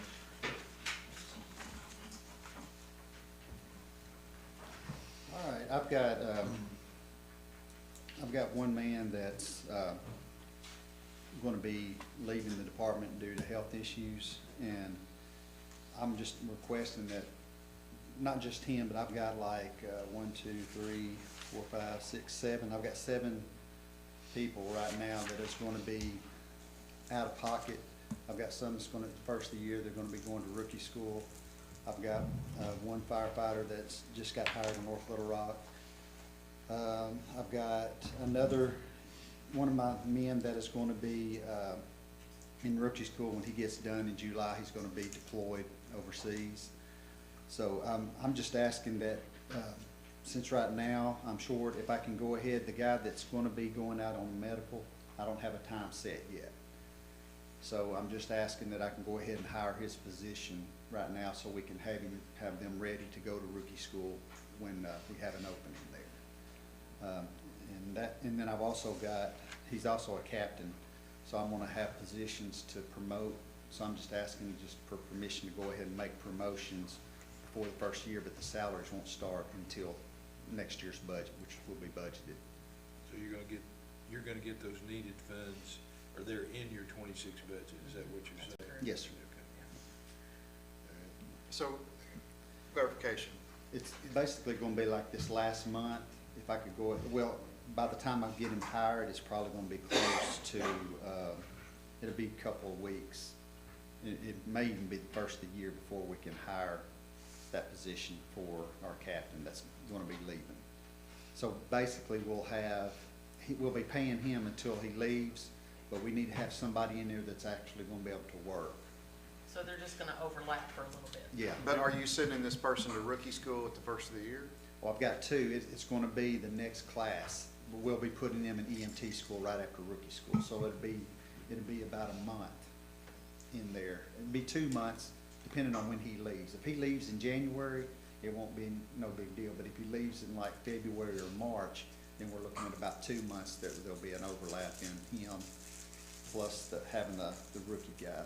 But we're gonna be putting him in class, so. Are the funds available to do the overlap, or are you needing additional funds to make that overlap happen? It should be fine. I mean, it's gonna be next year's budget. It's not gonna be anything out of this year's. So you're not really asking for any additional Not needed this year, funds no. for this? I'm just asking for permission to go ahead and get this guy hired. You also And- have several out on medical, right? Yeah, That I've may got- be coming back after the first of the year. Yes, first of which the will year we help. should. I've got one guy that's on light duty right now with the knee. I have another guy that's just on leave, due to medical with his person in his family. And so we'll know more about that at the first of the year. And, the guy on light duty, he's just, waiting on his knee. He messed his knee up. But let's see. And like I say, at the end of this month, July, we're gonna have one person leaving, like I say, the end of this month. He got hired in North Little Rock, so we'll be short him. But we won't be able to, like I say, most of this is gonna be in January, because we're so, right now, towards the end of the year, if you give someone 2 weeks' notice, it's gonna be close to the end of the year before we're able to hire any more anyway. So you let it go. Okay. I Yeah. think I'm the next one here too. Is that an item that needs to move forward, or is that just kind of a nod from the council? We've got the funds to do it, just go ahead and It get won't the process affect going. this one. Okay. And then the next one is, the funds from Fund 18 to, some engine repairs that we've had quite a few incidents this year. Chief, is Fund 18, is that the county? Yes, sir. Is that Fire tax. Portion of the county sales tax, fire tax? Yes, sir. Okay, thank you. Requesting to move it over, is that what he's? Yeah, so it's just a request to use those funds and move it over Yes, sir. to be used.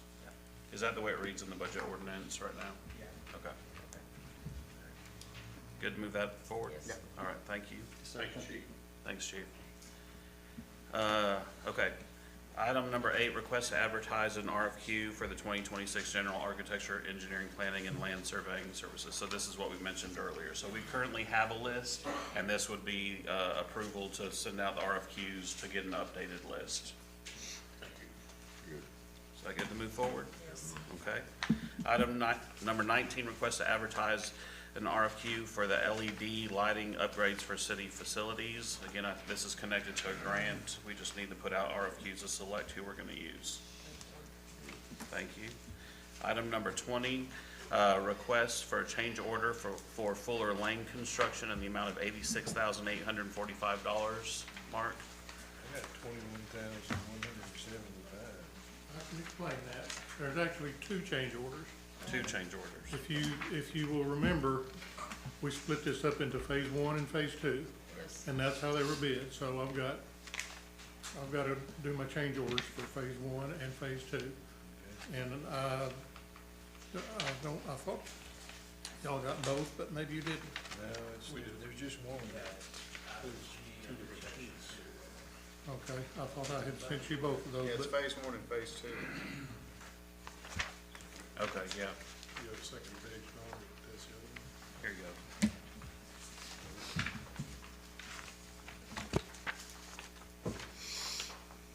Should be that top is phase one and the second page is phase two.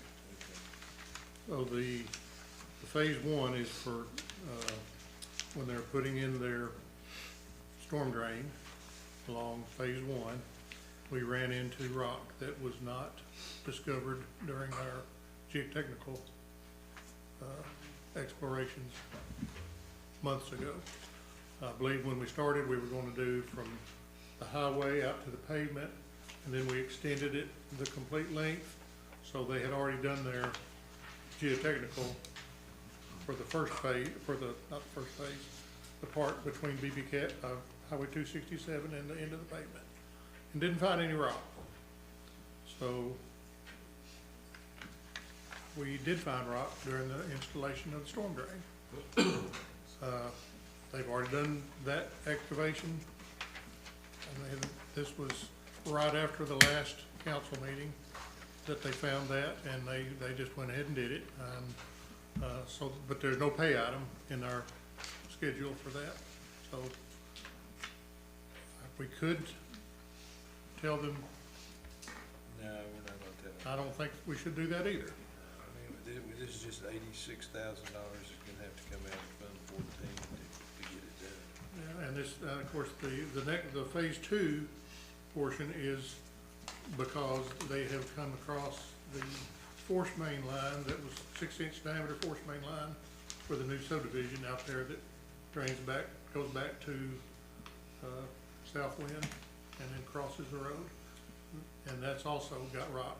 Somewhere right in that area is where the exploration stopped. And we just don't have anything in it for rock excavation.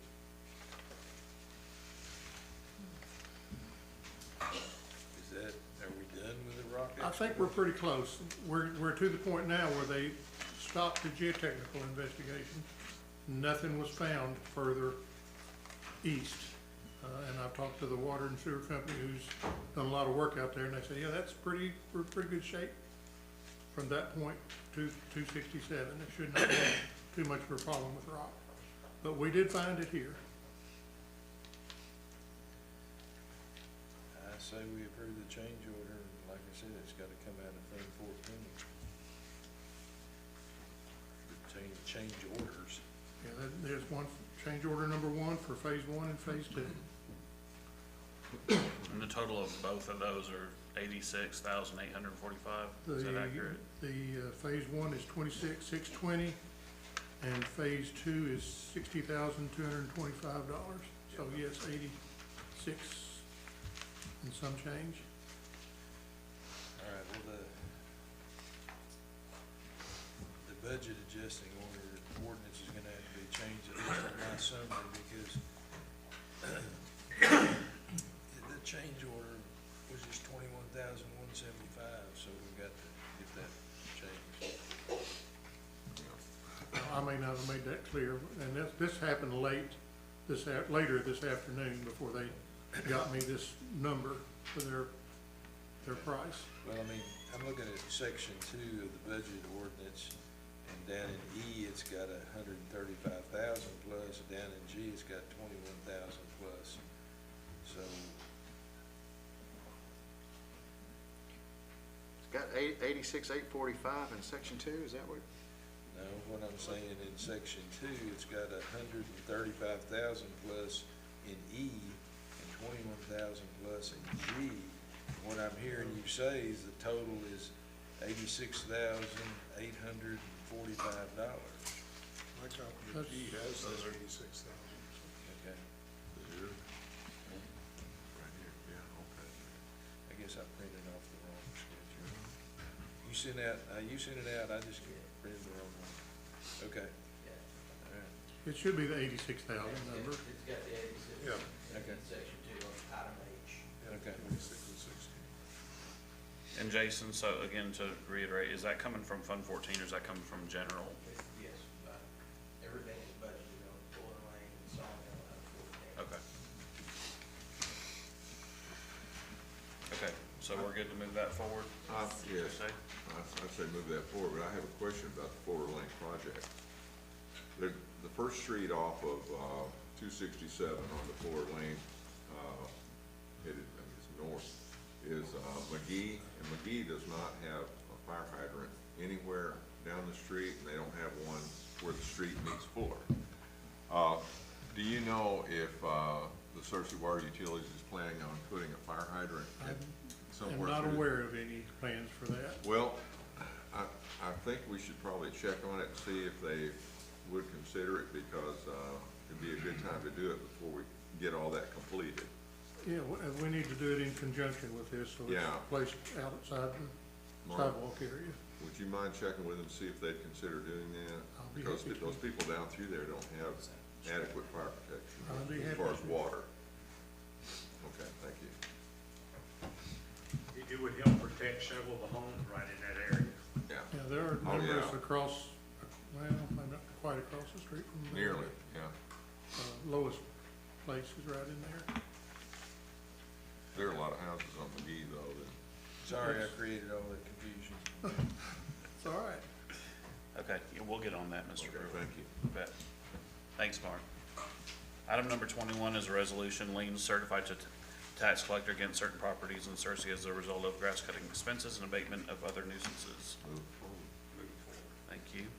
Item number 22 is a resolution to enter into a contract for the RDOT TAP grant for the Davis Drive connection. This is connected to that grant we received. Item number 23 is also a resolution enter into a contract with Craft and Toll for the Race Street beautification study.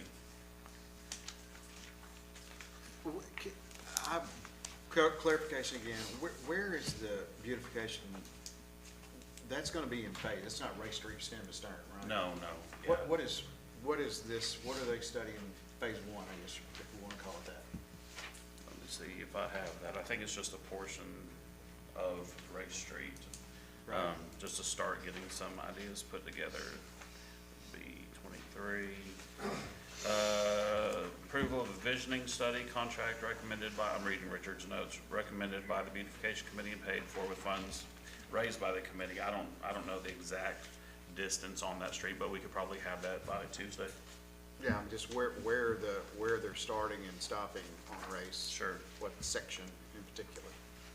So they're using private funds for this? All those funds were raised, yeah, to do this portion of it. And is this study to determine what beautification we're gonna do? Because I'm really confused. It's kind of like the visioning study that was done prior to the master plans, you know, to determine what all's needed, what's the scope of the project. So it's just to kind of get the ball rolling. But we can get that information by Tuesday. Is that good to move forward? Okay. Mike? I'm sure it's the corner by Walgreens all the way down towards, Interstate. Yeah, to the interstate. That's gonna be part of the visioning study, that Yes, sir. entire strip? Yes, sir. There you go. And it'll be like the walk audits too. Yeah, I was thinking the walk audit portion was gonna be a segment. Yeah, they're gonna still study. Okay. Thank you. Very good. The walk audit says Main Street to Davis Drive. Yeah, that was a section I was thinking, unless people wanna walk all the way down. Thank you for that clarification. Okay, item number 24 is a resolution, destruction of records of the clerk treasurer office. Jason, you have specifics to that?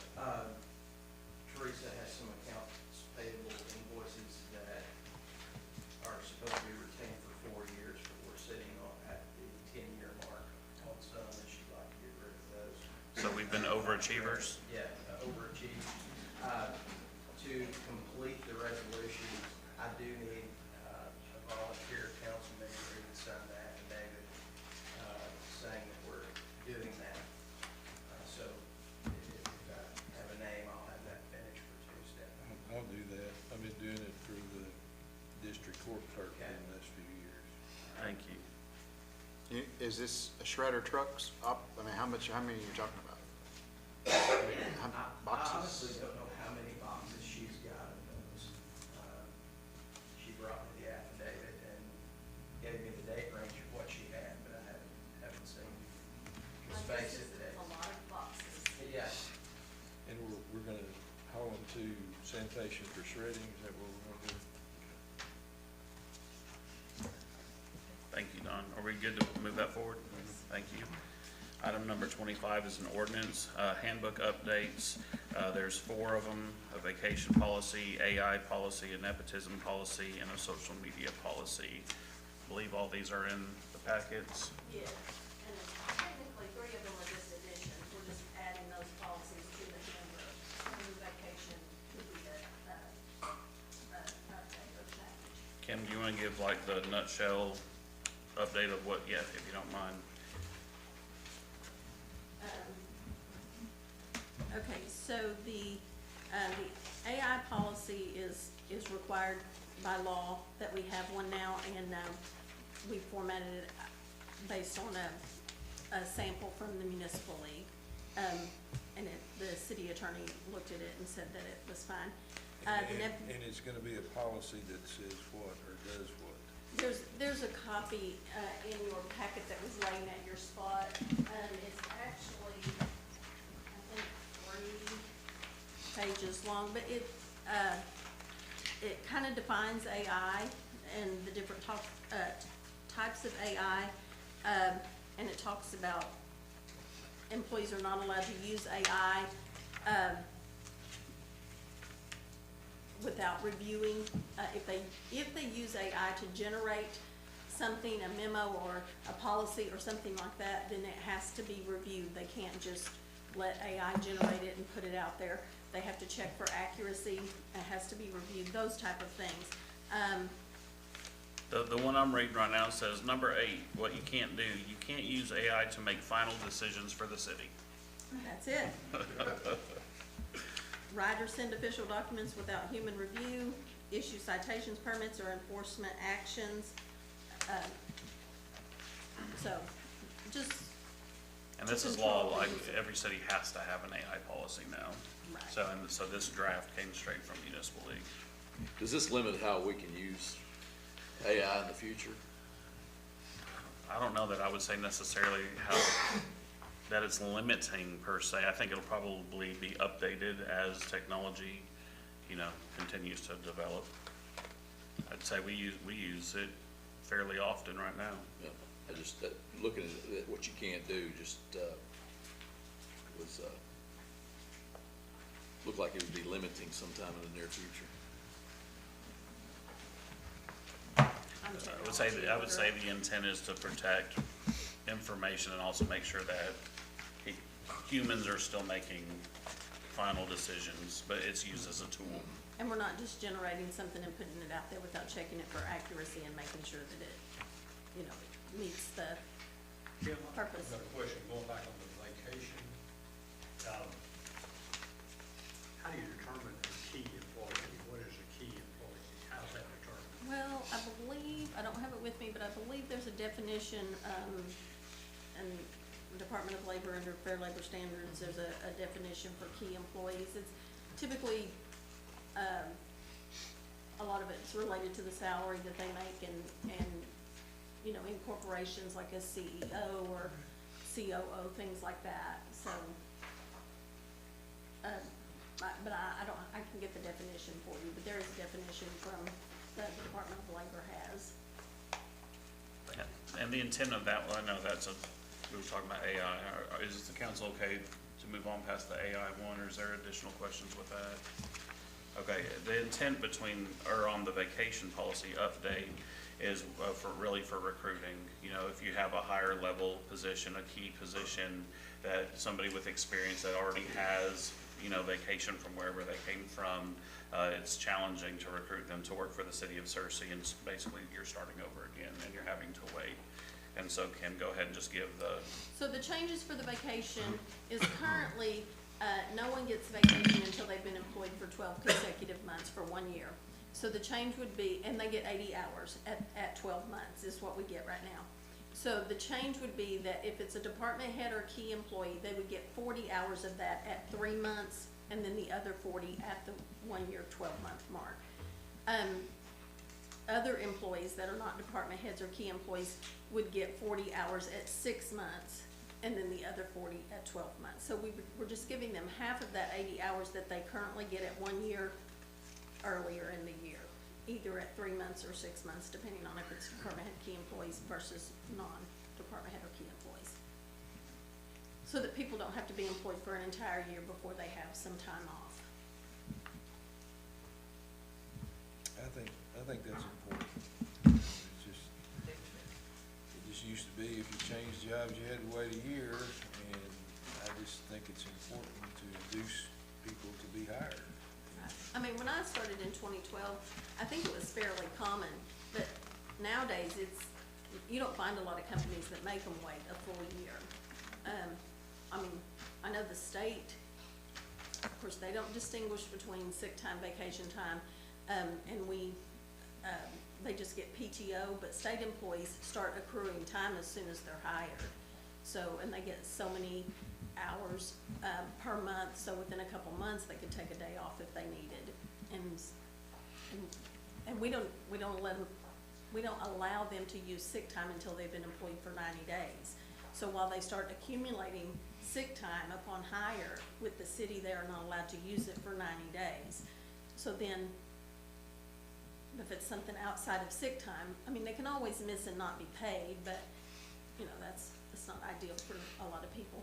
And so right now, they have to wait an entire year, so this would cut that in half for them. okay. And everything else in the vacation, it looks a little different because it's bullet points, but everything else is just like it is now.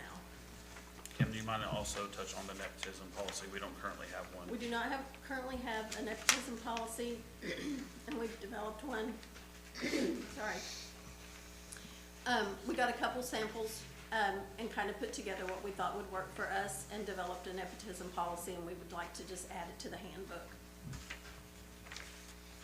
And then.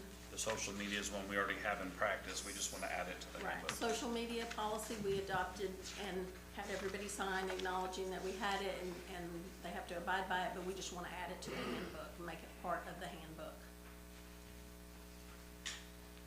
So the social media, the AI, and the nepotism will all just be added to the handbook. All the social media is already in place as far as our practice, and then the vacation would be a change. Any other questions from the council on those updates? We good to move that forward? Okay, thank you, Kim. Item 26 is an ordinance, the extraterritorial jurisdiction. This was from previous month. This was one ordinance, and now it's split into two. So 26 and 27 used to be one ordinance, and now it's two. Alrighty, and then also 27? Yes. Okay, thank you. 28 is the budget adjustment ordinance. Okay, I've got a question though. If we don't have any plans to improve Carmichael Center, what are we spending $173,000? Actually, that's for the dog park work. Okay. And then also, Jason, did Lily get with you on the $350 for training? Is that in there? Yes, we updated the budget ordinance and the. Okay, So, yeah, so there's a conference, I think, at the beginning of the year, but they're taking tickets for that conference now. And so that's what that $350 is. I believe it's for the planning department. So go ahead and get the ticket. That's for the conference early in the year. So just want to make a point of that. All right, and then that brings us to our last item of continued discussion on the 2026 budget. Okay. I would like to, I guess, start on page 3, essentially, which is the change page. The first time I presented the budget to you, we had an excess revenue over expense of $1,395,000. And in that number, we had limited back some of the Parks Department salaries. It did not include the full ask that they had, and we used the 3 positions in that first budget that had the recreation manager and the 2 groundskeepers. So those were included in the first presentation of the budget, and that was where we started with essentially $1.4 million in excess revenue. What has happened since that first meeting, I'd like to just kind of go line by line, and let's talk about each of those so that we're all in agreement and can get those into place. The first item was that we reduced the fire overtime down to $50,000 from $80,000. That adds $30,000 to that $1.4 million. Jason, do you mind if I interrupt you real quick? I will make sure everybody's has found the correct page. It should look like this, correct? Let me see. Yeah, yes. Yeah, that's page 4, I'm sorry. 4, okay, my bad. Yeah. Go toward the front. Is that it? There it is. Yeah. Did you find it, Mr. Morris? Okay.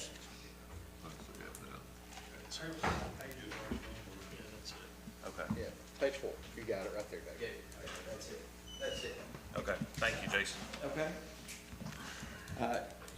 Yeah, the first item, like I said, was the reduction in overtime on the fire budget, which added $30,000. The police department, the second K-9 unit was removed. That was in their first ask, which adds $27,000.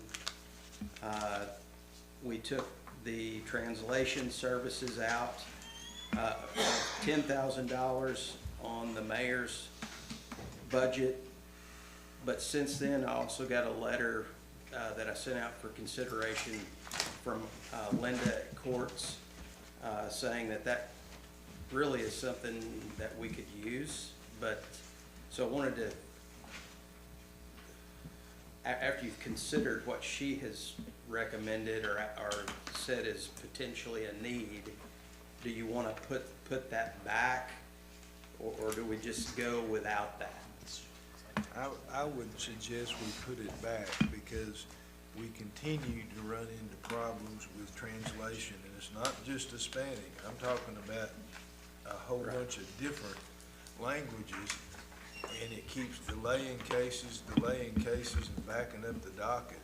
So I would at least request it be put back in. And Mr. Moore may have a different opinion. We're talking about the $10,000 for translation, for translators in court process, and how we're running into it again, not just for Hispanic, I mean for all different kind of languages, and delays cases. Absolutely, I wouldn't get rid of it. It needs to be there now. It gets used sporadically and randomly, but without a translator, I mean, I use Google Translate on my phone some days to try to get, so, sorry I stepped out. But yes, I'd like to have a translator around and available for court if that's possible. Is there any way for the court to pass that along to the person that's utilizing the translator? No. Courts have to facilitate procedures to where a defendant charged with a crime knows what he or she had done. And like I said, it's just because of our society and the mix we have now, it's really become a problem. But the real problem is continuing to delay. You can run out of the statute of limitations and it's charged to the city and the charge is dismissed.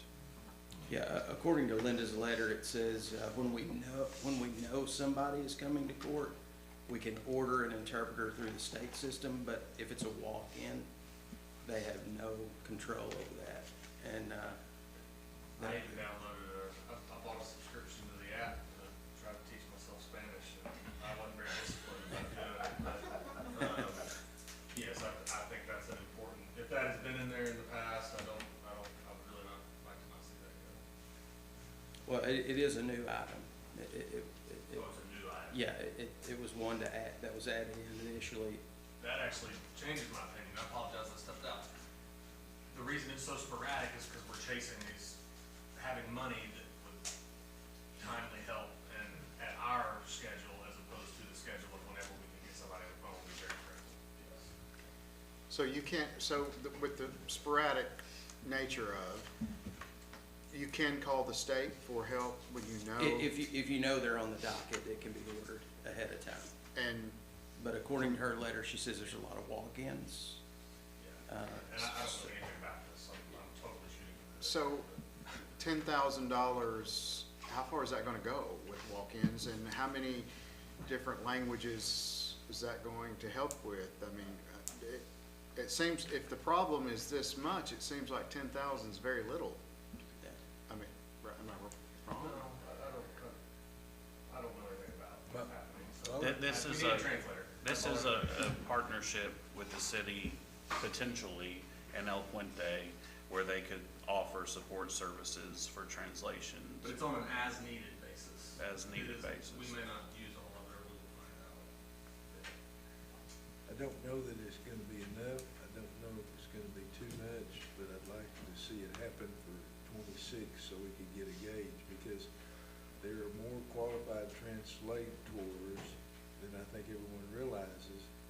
And now the courts have been allowing the translation to happen by phone. You get a defendant that needs a translator, we get the translator lined up, we're gonna call you at 2:30 on this date, can you be available? And they don't have to travel here, which was a bigger expense. Sure. So everyone in consensus that we should put that back on? Yes. Okay, all right. Number 4, just wanted to report that Chief Hernandez was able to, I had 275 in the budget for the Axon services, and he got them down to 267. So that puts 7,500 back onto your initial number. This second budget has Richard's request for his position that he asked for the salary increase, so that takes off 8,400. I'm not following that. He asked for an increase in salary for, I forget. Gabby. For Gabby, and the cost of that increase is $8,400. So that comes off of your excess revenues. Oh, okay. For the year, in your taxes and So that fees. means that it's in the budget. It's in the budget now. And maybe the net change is showing you the difference between the old number and the new. It's not the gross total. That's a big raise. Well, when you consider the tax, the APRs, all the side part, the actual cash that probably goes to her is about half that, you know, or It's 23%, Yeah. for, APRS and FICA. So that 8,400 is everything together? that's everything. Okay. Yeah.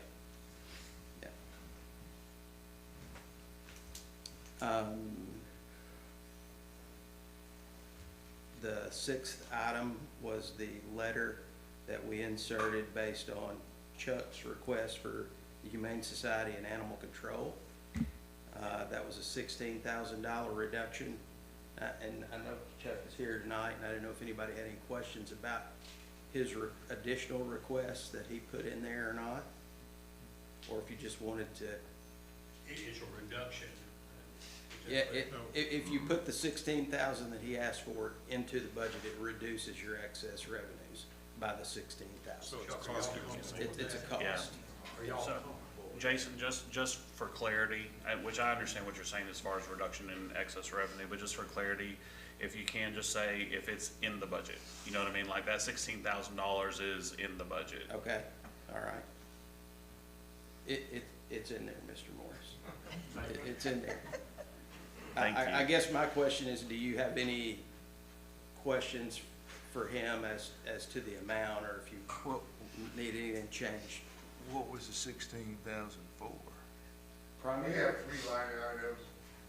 I just didn't even know when, I wasn't aware it was already due, the budget was, such an increase in the operational funds. It's all gonna be for trying to keep up with wages because we're so far behind already. Okay. But no changes in anything else. Okay.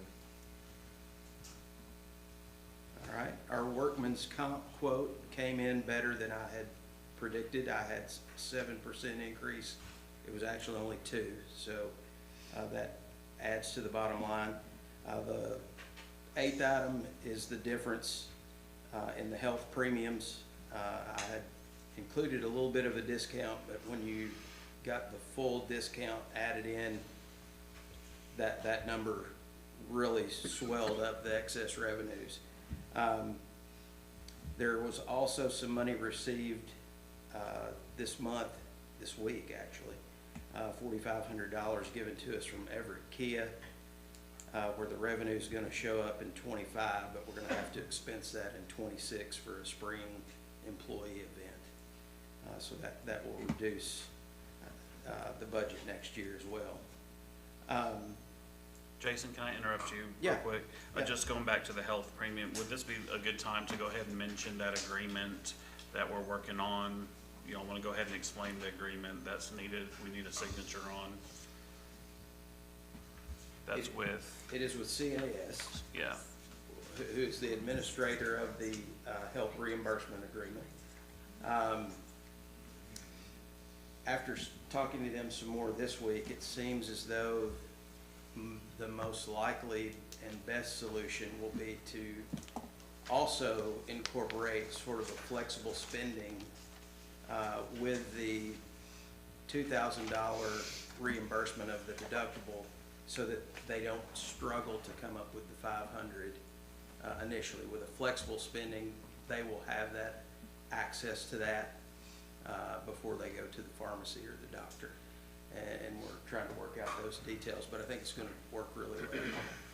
yeah, so we had received some feedback from our personnel concerned with this high deductible program, which is saving the city money. But to bridge that first $500, because that would have to be paid out all at one time. Right. And so this flexible spending account, yeah. there's so many acronyms, Yes. would allow them to have that $500 on a card, and then those funds would come out of their paycheck over time, so it would ease that portion of it. Right. Is this the kind of thing that every paycheck, you get, I guess, 1/26 of the $500 taken out? Yes. So there's a lot of moving parts and a lot of, and I don't want to make it more complicated. We do currently have a flexible spending account that we do 24, but our 24 pay periods instead of 26, we just do Okay, by that makes sense. monthly. But our current plan year with American Fidelity runs July 1 to June 30. So we're in the middle of a plan year. So this change is happening in the middle of that plan year. So CAS, Consolidated Admin Services, will be able to allow us to offer a short plan year flexible spending account for someone who doesn't already have one with American Fidelity or didn't choose the HSA, which is health savings account. And we will take that $500 out of however many checks we have between it should be about 12 checks, but, between January and the end of June. But that will allow them to load that $500 on that card at the beginning of January so that they can use it should they have a prescription that costs $300 and they don't Yeah, have okay. $300 otherwise. And then we will just get it over the course of the first 6 months. It will be a short plan year. Yeah, Because we okay. already have one in place that we're in the middle of the year. But we do need a nod from the council to go ahead and sign that, so we can keep moving forward. There is a little, a minimal fee for CAS's service. They're gonna provide this short, flexible spending account plan year. They're gonna provide the health reimbursement account where, that allows us to cover the $2,000 without just handing people $2,000 after they meet the first 500. And so for the services that there's a service agreement we need to sign to get all of this going. And there is a nominal fee for their services. And we've held off until we spoke to y'all tonight, just to make sure we're good. We're still moving forward with this program. We can go ahead and sign that, because they need it, I guess, fairly soon, don't they? Yeah, as soon as they get the signed service agreement, they can get me the template that will allow me to put our employees' information so that they know, because some of our employees chose to have an HSA, and so they will not be on the reimbursement arrangement. So they'll need all of that information, and then once they get all of that, our employees will be able to get onto their portal and put in their routing and account information so that when they do get ready for a reimbursement, it can be direct deposited. They will cut them a check, but if they want it to be direct deposit. So all of those pieces need to be moving, but we've got to sign the agreement. But, I mean, we talked about the health reimbursement arrangement, but just not the contract with CAS. So overall, are the employees happy with this? I think they will be after we are able to bridge this Okay. gap. That was the primary concern, is how do we make this, bridge that gap? And so we've been working diligently to try to find a solution, and it sounds like this is the solution. Okay. So they'll be able to use that card. Yeah, their out-of-pocket is not changing, it's just that it hits them differently, because they're used to meeting a $500 deductible, $20 and $30 at a time, and now, because of the high deductible plan, they're responsible for that first 500, which may hit them in the first month to 3 months, depending on the price of their medications, which will be more of a issue than providers, most likely. And so, it's been a lot of information for them to take in. It's been felt fairly well received, with the understanding that their out-of-pocket is still the same, 500. Just concerns for those that it's going to hit hard at the beginning of the year. It really messes up having the insurance contracts July 1 to June 30. That was in place when I started. I don't know what the reason for that was, and we will adjust that. So the plan that we currently have with American Fidelity, when it expires at the end of June, we will do a short plan year with them for July 1 till December 31st. And then get on an So that annual. we'll be on a calendar year. So we can fix it, but we didn't know in July that it needed fixed. And why it's like that, I don't know. It's like that, like I said, when I came, so. Any other questions on the insurance part of it? Okay, thank you very much. If we can backtrack 2 seconds to the Humane Society, and Mrs. Hale had a quick question for you, Chuck. So Chuck, you said you mainly wanted to use the $16,000 for wages? Yeah, let me just explain. Okay. Every other year, we ended up having the budgets to be submitted. It was a little later, and I happened to, I didn't know if they were already due. When I checked with the mayor, said, hey, when are the budgets due? He said they were due. So Jason's got us on an expedited timeframe. Yeah, so the next day, I submitted this year's budget. So we just had never had, we submitted with an increase for the operational funds like Hobbs normally handle. All that increase is really to do with wage increases. So how many employees are we talking about? 9. Okay. And we're already quite far behind on where we're at. I mean, the city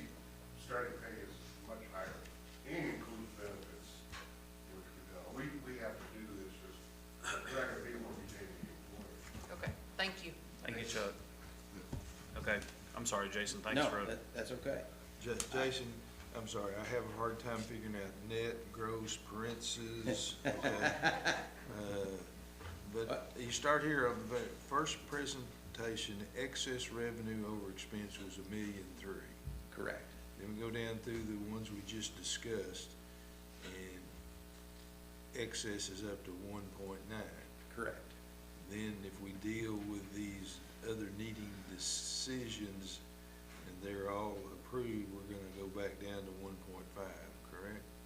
Close to it. Okay. Yeah. That you are tracking with me. Yeah, you're doing good there. In our first presentation, Ms. Eno was here asking for a library increase. A lot of discussion, Q&A was held. We didn't really walk away with what we wanted to do with that. I still don't have it in the budget, but I do want to just get final direction on what you want to do in that regard. I will point out, when I did the library portion of the budget, their building and grounds section is $30,000 higher for 26 versus 25, based on the amount of money that we've spent in that segment of expenses in 25. So that more has been spent on them in 25, and I've made the 26 budget reflect that amount so that we're not over budget from an expense standpoint. But in regards to the additional request, I just want to get final confirmation of what you want to do with that. All of it, none of it, a portion of it. Well, I can't speak for everyone. I'll speak for myself. I'm really, really happy that Searcy could help with the library to the extent we have. It was a lot, well worth it. I have no regrets at all. As far as additional expenses, I wish we could try to work with the county to get a little more help on their side of it. That would be my feeling. I wish we could do that. Have we started those meetings? Darla, have y'all approached the county? Yes, okay, one thing I just have to say is, we are not a department of the county. We're not a department of the city, we're not a department of the county. We have a 1 mil property tax, and that's where our revenue comes from. That's pretty much it. Now, I can go for non-mandated funds, and so I do that every year. They have always been welcoming to buying things, like buying computers, buying a vehicle. They do not see it as being the operations, though. They see operations as being as the village. I have, thought about what else can I ask for, can I ask for books, or can I ask for whatever to offset it, but millage is really what I would need, but as you know, it is not a popular thing to go to voters to ask for more taxes. So of course, millage has increased, it's slowly coming up, but this next year's $73,000 more. Of course, our insurance is also going up. We have our own insurance plan. We're not part of the county. We're not part of the city, so we have to have our own plan. So anyway, health insurance. So we are barely. We're struggling. We have volunteers, which helps, but a lot of it that we've done is because we've built this new building. We've had to have more people, and so it's. When did you start operation of the new building? I forgot. September of 24, so we did that 1 year. And I sent out, I know you've seen all the statistics, it's very successful, the project is very successful. Darla, I was gonna compliment you. In fact, I made a note at the bottom of my agenda. I'm sure all the council got those statistics about the users, but I was very impressed and enlightened by, the age groups that were using the library and where they were coming from too. Thank you for sending us that. I don't disagree with Mr. Brewer at all. I necessarily have to do the discussion with the county. I don't know why the city and the county can't get together and let's talk about this, but I don't wanna go backwards after putting in this new facility. I've had more people tell me that this is one of the better things that's happened to Searcy. I, for one, would like to put the $100,000 into your budget for 26 with us scrutinizing it pretty closely. Yes. You know, I don't see how the city or the county could understand putting that large facility in operation and expecting you to run it on the budget you've had for the last 4 or 5 years. But I personally feel the city can't continue to increase your budget $100,000 each year, but I would like to do it for 26 and see if we can get some discussion going with the county. Mr. Darla, can I ask what are your sources of revenue in the building that you guys are seeing, other than the millage? Okay, the millage, we also have state aid. That is something that's about 8% of our budget this past year. State aid is at the discretion of our state legislatures, whatever they decide. So there have been years where it got taken, part of it taken down or reduced. There's been times that it was put over to category B, and so, we got it, not always for sure that we did it a certain time. So anyway, that helps, when we use it.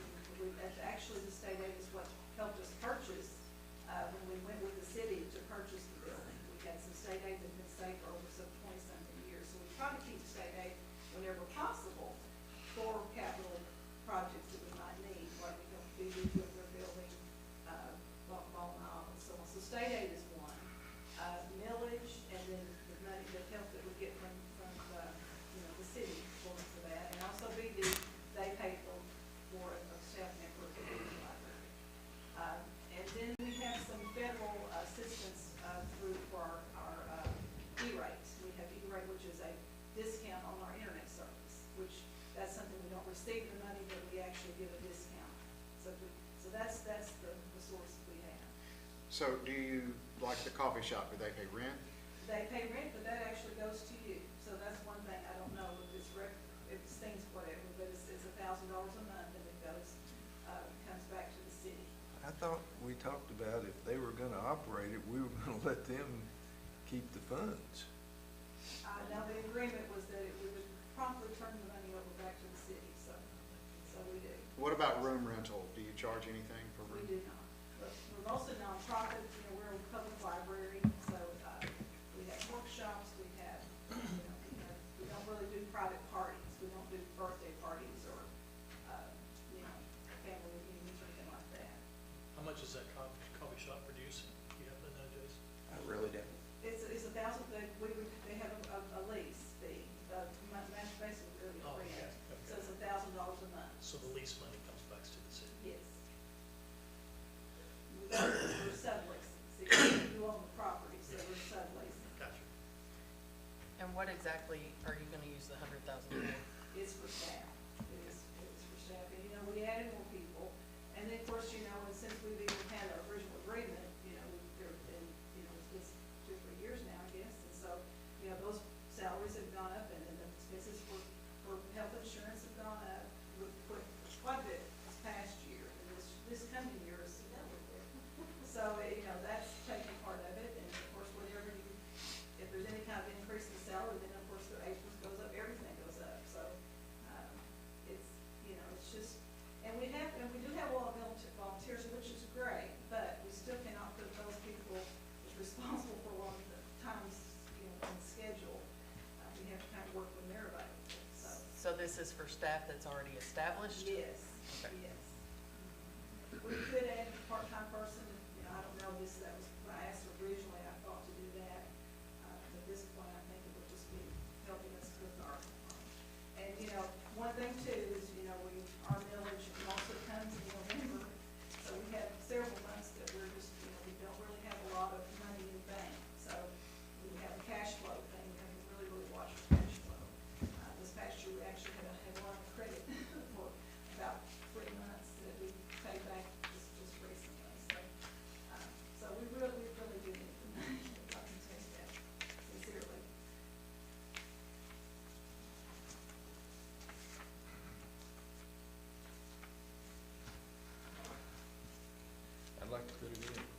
putting it in.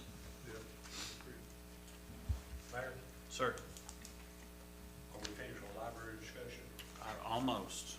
Yeah. Okay, I'll hold my question. Do we have a consensus, I guess, from the council to put the 100 in? It sounds like we've had several. I'd be for it. I think this is, and we've talked about this lots of times, it's probably one of the reasons I've been feeling really squeaky on money recently is we knew going into this, a new library, a new community center, all these things, it adds FTEs, my work we call it, and 24% on top of salaries is, all those things. I just think we really need to be thinking through that as we go through this budget process about what that's gonna mean when this community center gets open. I don't think we probably know what kind of personnel it's gonna take. It's gonna take a lot more people doing this, but that may have sounded like nothing, but I think we all need to be cognizant of that, because it's gonna be. I'm very concerned about that aspect. I would say I support too, but I think that the library is, you're gonna have to also look for other sources. You're gonna have maybe another fundraising drive or something to, because I don't know that the city can commit year after year after year, addition. So I think it's something that you guys are gonna have to think outside the box a little bit and look for other sources of revenue as well, be it the county or. Millage, I mean, that's, you know, I would love to go to, now, even if it's a point two or whatever, just a little bit more millage would make a big difference, but anyway, I'm just gonna say, I was just looking back at these numbers, you know, what I did, and this was back last year, whenever I came, I guess January. I had given you a breakdown of the cost of the actual people working at the Searcy Library that are actually doing work for Searcy patrons. And, so what this would represent, if you did pay this, you would be paying about 40% of that. The city would be paying 40% of it, and then the county, the rest of it, the 60% would be on those millage funds, basically, is what's paying those salaries. So if you know, you're paying, of the people that are actually working there for Searcy patrons, you would be paying about 40% of what that is. And the rest of that is that county millage that, would be covering. Darla, off the top of your head, do you know what the lease agreement is with Stu's, like what the term is? Is that 1 year at a time, or? Well, it's actually basically after that first year, it's just kind of like a month to month. Okay. All right, thank you. Basically, as long as we're in agreement and, you know, that's kind of the way. Because I was thinking, oh, it's time to renew it, when I actually read it, it's actually, from that point, it's just basically month to month. Okay. All right. I think he's doing very well. Every time I ask, he seems to, I know I hear the machine going lots. And the cars lined up out there. And cars, yeah. So. Okay, consensus from the council, go ahead and Jason add that Yeah. back in there then. Got that note. Okay. Mr. Morris, did you have a? Yeah, I'm gonna go back to the Humane Society just a minute ago. Something Chuck said, it really struck hard with me. And we all know that's probably the best bargain we've got in town with all the volunteer labor that helps out there with the Humane Society and folks like that. And if you've never been out there, you need to go out there and see the operation. But Chuck, you made a comment that the people that are the city employees, not the volunteers, the city employees are some of the lower paid employees of the city. And I, for one, would like to see us reinsert this 16,000 back in their budget. Let them be able to maybe give their employees a little bit of a salary increase, something of that nature. It's in there. It's in there. It's in there. Okay. You're as confused as I am with the parentheses. Yeah, that's okay? what had me confused. I was thinking it was taken out. No, But No, it's it's not. in there. It's in there. Yeah, it's in there. I'm sorry, the whole confusion was caused by, we didn't get the budget in when we were supposed to. And my only defense is I didn't know I was supposed to have it in that day. We're all good. Yeah, Yeah. we're all good. Yep. You had me confused when you said that you were late getting the budget in, and it said, Yeah, I thought we had sorry. reduced you by 16,000. Now, Reduces our excess. and, you know, it's just nine employees, I'm they're happy. all part-time, and anyway, I don't want to take it from Yeah, you. we're good. Well, Thank you. seriously, and I compliment all your people out there. Y'all do a fantastic job, and there's no way the city could operate the facility y'all operated do what you do on a daily basis without all the volunteer labor. Thank you. Thank you. Good, I'm happy, Mark. Okay. Good deal. All right, go ahead, All Jason.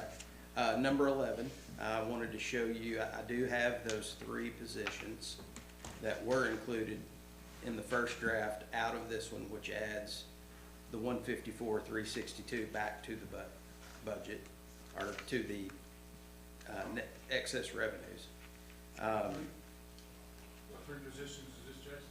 The rec manager and the 2 groundskeepers. You have them out of the budget?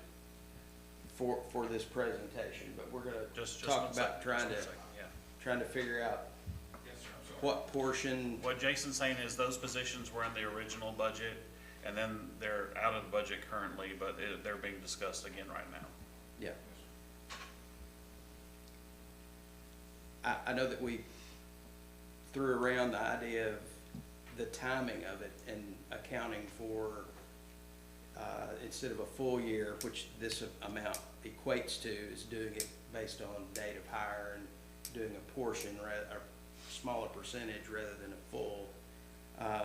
It's just, we just need to talk about how you want to account for that in the budget, whether or not those are gonna be brought on, how you wanna handle that, timing-wise, dollar-wise, that type of thing. So, I spoke with you gentlemen last week about contract labor for your groundskeeper. Yes, ma'am. Where are you at with that? Dan, we have some numbers we'd like to present just for y'all to look at and hear. Okay. So the best decision made. Okay. So, the 3 positions are the 2 groundskeepers and the recreation manager. When you say, I'm sorry, define recreation manager. The recreation manager is the position that backfills me, the old sports director position when I took the assistant director position. What questions or concerns does the council have about these 3 positions? What is your groundskeepers gonna do? So, by chance, did y'all have a chance to review the email that I sent with all of the job descriptions? That's what the groundskeepers will do. Okay, so, Who's doing that work now? Myself and a 16-year-old homeschool kid. That's it. You need 2 people to replace you. Yes, sir. 3 people. Well, one, to backfill the sports director position, which is now the recreation manager, which now based off the the organizational chart, excuse me, that was sent on that email, who is now also responsible for the 3 programmers as well within the Parks Department. So the recreation manager will have the 3 programmers as well as the 2 groundskeepers that would fall under that individual's umbrella. And then along with all of the job duties and responsibilities on the job description for the recreation manager, and then the groundskeepers has all of the job duties and responsibilities on that job description as well. Did everybody have a chance to review those by chance? Yes, sir. But I guess my concern is, do we need them January 1 of 2026? Yes, sir. Yes, sir, we do. You're gonna have to convince me. Okay. So, the groundskeepers. If we don't get the groundskeepers, this past year we spent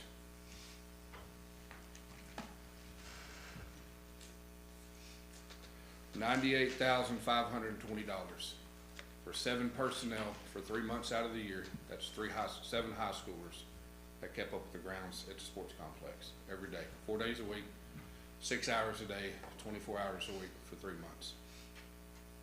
Once those individuals go back to school, it's myself, a 16-year-old homeschool, 2 other kids that come in that are seniors that don't have to report to 11:40 every day, that come in for 3 hours a day, 3 days a week.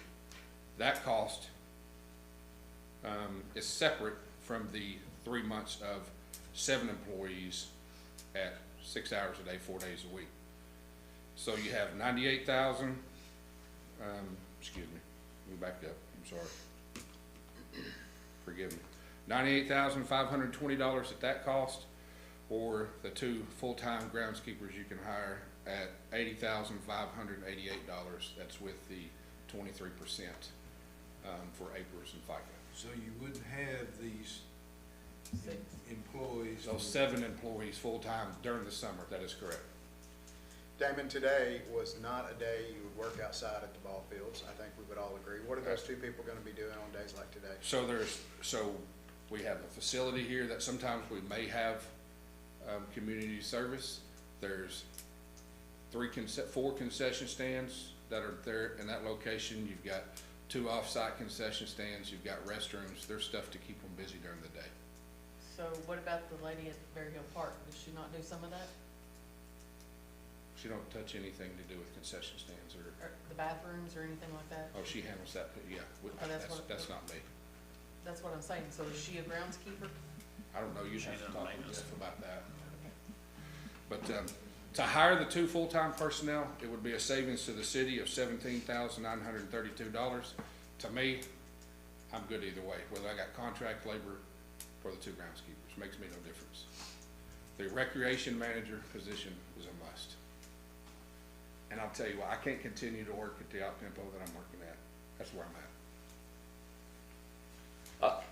How much revenue, Jason, we talked about this, how much revenue? So it's is this department? 34% more than we projected. We projected 571,000, we're at 740,000 to date. As of December 1, that's not including the money we'll make in December. So we're up over 30% from what we projected we would make. And you projected revenue for 26, the $1,000,001. So they are gonna raise some more revenue in 26, based on additional tournaments for us. When we get the new ball fields and we get everything else, how many bodies are we gonna have then? Well, we've presented a total of 22 right now that we scaled back from 30. So the original presentation is 30 personnel, 22 personnel to staff the Parks and Rec department as a whole. With the new projects completed. 22 additional. No, not 22 additional, 13 additional, excuse me, 13 additional, 9 with what we currently have. And Just that's that- when the That's when the community center projects are and up and going, that's the right. ball fields, Yes, all sir. that going live. 13 additional employees Yes, to sir. staff the community center, the new community center, the ball fields, The aquatics. aquatics. Now, is there, in the summertime, is there additional contract Yeah, labor those for are lifeguards? full-time. Yeah, there's 186 contractual labor workers, 186, which 94 of those are employed 6.5 months out of the year. So take those 94 off 186, the remainder is 12 months out of the year. And just for everyone's knowledge, I know I'll share this with some of y'all, in March, we plan on presenting a full budget, revenue, expenditures. Numbers are good. Everything. Numbers are real good. Y'all have already presented the staffing model. What's Yes. coming is the revenue The project, whole- yeah. The whole kit The and caboodle, bookings what and all it's- that. What you're gonna, will have, hopefully in the March meeting. We just wanted to present these numbers because we saw there could be a savings if we went this way compared to what. And honestly, with the contract labor, the groundskeepers, I'm good either way. Correct. To me, personally, it makes no difference. I can continue to employ the youth, or if we do the full-time positions, it's just, we can hold personnel. I feel that we can hold those personnel more accountable. They're grown adults that are working to provide for their family and tend to listen a little more than 17-year-olds. But that's the difference, in my opinion. So your salary proposal for these 2 individuals is somewhere around 35,000 apiece? It is, I got it right here. So it's $32,760, and with APRS and FICA, it comes out to $40,294 per person, which is $80,588 to employ. Compared to 90-something that you were Compared to paying. 98,000, yes, sir. The revenue increase is impressive. I somehow missed that. It was that substantial. It's pretty much baseball, softball, and the pool did extremely well A this little year. more than 60% that come this next year as well. That's impressive. And we have twice the baseball tournament scheduled. So when you have softball and baseball when kids are in school too. Yes, sir. So if we had the 2 full-time, they could be doing that when you're doing tournaments. in the fall and spring, on the weekends, I guess, right? Damon, we talked about the amount of time you're spending at the ball fields. Kind of, I'd like to hear more about your time commitment and what you're doing, and as that relates to the position that you're asking for. And you know, I don't, the time spent at the ball fields, I mean, I really don't mind it, but you know, it's kind of worn me a little bit. I would say 90% of the time, you can find me out there past 9 p.m. If there's ever any doubts on that, you can, well, he's not in here, you can find Mr. Gifford and go review camera systems that are there, and you'll see me there past 9 p.m. 90% of the time. And that's by design. So by hiring this, backfilling this position, which I feel is the right thing, it's a common position that's across the board. Every municipality that we've done benchmarks for, the assistant director, and whether it's a recreation manager or a sports director, everybody has that position.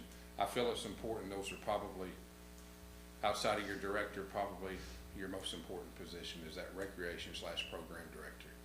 And this guy's the guy that's driving the tournaments, helping with the tournaments, which Yes, is sir. in essence driving the revenue. Yes, sir. Yes, sir. What's the salary you requested for that one? 60,000. And that's on the low end of benchmarks. That's on the low end. Most are sitting around 68 to 72. I don't want you to misunderstand me. You've run the best parks program that I've seen since I've lived here in Searcy. Which y'all support, so, I mean, that's why. The ballparks look better this year than I've seen in years. And I want to give you all the support I can. We're just trying to find out the percentage. I feel it's- Which would you rather have, the part-time people or the 2 full-time people? No, you mean the The one, groundskeeper position? the two groundskeepers or the one recreation manager? No. No, No. no. Contract labor or You had 7, Oh, I think, yeah. contract laborers, Hey, so you look, can't, I'm gonna be can't do honest with you. 7 plus the 2 I full-time. think it's more advantageous to the city one way, but I'm a huge proponent of, and I enjoy having high schoolers work out there. It employs them, it gives them something to do, and they're involved in their community. So if I had to choose, I would stick with the contract labor. Tell me again the difference in figures of the contract labor we spent this versus hiring these 2? Yes, sir. So contract labor that we executed for calendar year 25 was $98,520. And the 2 full-timers would take $80,588. But you have that extra in your budget, right? Yes, yes, ma'am. But the difference, just to throw this out there between those 2 options, is if you have 2 full-timers, you can utilize them for other purposes and other times of the year. That's correct, Where the yes. contract is, that's what you're working on, correct. right? So there's some additional benefit too. And you know, and I'm gonna be honest with you, you hire 2 full-time people, you're probably gonna have to have fluctuating with a couple other contract laborers that are still coming in and out. It's just, it's more than 2 people can handle, I assure you. I mean, as soon as it dries up, they're gonna be mowing. We oversee it. Now, that was my next question. Can Yes. 2 take the place of 7? No, that's why there'd still be the contract labor, 2 or 3 that would come in that would still offset. But I've already forecasted that in contract labor. Get you for some 26. robo-mowers. So my motion would be Yeah. that we do the recreation manager and let him keep his contract labor. I would second that. Let me ask you before do you foresee more tournaments this year, therefore more need for contract labor? Yes, yes, I do. So, Does that 98,000 represent that increase? So total execution on contract labor in Parks and Recs in baseball and softball for calendar year 25 was $277,000. Went $52,000 over budget on contract labor. So that's reflected in 2026's budget. by that exact dollar amount increase. And a lot of that's your concession workers for your tournaments every night they're out there. I mean, that funds 186 people. Yeah. And that's, I guess that's my question is, if we're projecting more tournaments this year. Yes, sir. Are we gonna be able to live within that budget, having that contract labor, or are we gonna see an increase this year on contract labor because we're doing more? So I went up by what we are over with right now. So what I should have done was probably increase that. I can tell you what should increase on that line of accounting is for contract labor, is $29,400 more to project for the amount of tournaments more that we have for 2026. But with those tournaments, that's the increase in revenue, correct? That's Yes. Yeah, Yes. your revenue is going to offset that That's addition. right, that's why I asked, your money's there, right? Yeah, yes, ma'am. That's right. Yes, ma'am. We just wanted to give the council all options. No, and I understand that, but I'm like the others, we can't replace 7 people with 2. And I understand they're gonna be able to do more throughout the year, I but just there's did- at times you have to have those. Yes, I just refrain from I telling you, understand. because I will have to have 2 or 3 more that will fluctuate between, 12 to 18 hours a week per, but that's reflected in the 26 budget already, Okay. with that in mind. And when we get the new ball fields, we're gonna have to think about possible full-time too, because you're gonna have turf, you're gonna have to have specialty people. You just can't have teenagers out there working turf too. But that's not this year. It's down the road. Yes, ma'am. Okay. We can talk about this at a different time, but have we ever looked at, since we're doing so well on the revenue side, thanks, great job you guys are doing. Have we ever looked at using some of that to offset the entry fees for kids? So I think we're already low on the entry fees, so they used to be $105 and $115, and I've lowered it a flat across the board to 85 Oh, that's for good. all ages, That's so good. Yeah, that's I good. think For baseball, softball. And your numbers are way up, right? they're up. We'll see what this spring brings, right? So threshold is to break 960, I think, so that's the goal. I think your fall ball was up. quite- Fall ball was up, yeah, it was up. Do we think we're turning away any kids that can't afford fees? I mean, So do we have a mechanism to make sure we're not leaving kids out? we do. Yes. I prefer not to. That's good. Yes. Yeah, there's a. Correct. When my kids were playing, I just knew Yep, that a lot. there's personnel that will give to a scholarship that New scholarship. about 20 people a year it covers. What kind of reaction are you getting on the new facility we'll be building? Are you getting any reaction, any feedback on the future of that facility and what it could potentially bring to Searcy? Tournament wise, Yes. like ball field wise, Yes. he has. Yeah, so with the current 5 fields, we'll be able to bring in roughly 56 teams a weekend, is what we could host.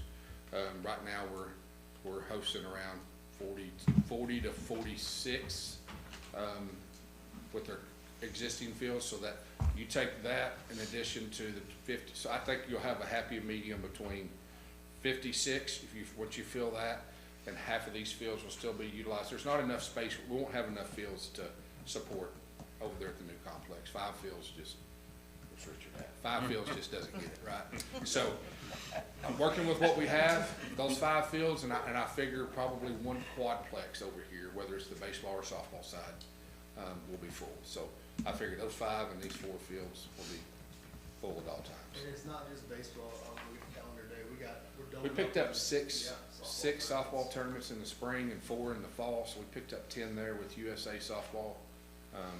As you guys are doing that, I mean, if we get into it, and Mr. Howell's talking, we have some more needs, but the way the revenue side of it's working, it's kind of like the, maybe not a good analogy, but like the trash bins. We have to buy new trash bins or generate revenue, so I like that you guys are tracking it that tightly, so we can. I think when we make our future presentations to you with our consultant, you're gonna be very impressed. The goal was between 3 and 5 to be operated in a green, right? That was the goal ultimately when I first started. We're 70% there right now on year 2. So And the recreation manager would also be in charge if we ever picked up other sports, would fall under that. So I think what I heard was, correct me if I'm wrong, work in the recreational manager, but stick with contract labor. Is that what I heard? Is that consensus with the council? Do you want us to raise the contract labor that amount, or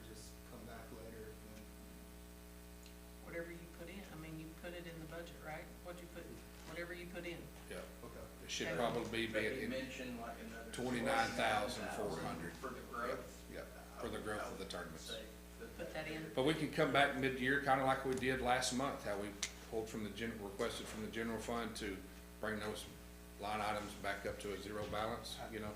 I'd like for you to wait and do that then. Okay, that's fine too, yes, sir. All right, thanks. All right, thank you, thank y'all. Thank you.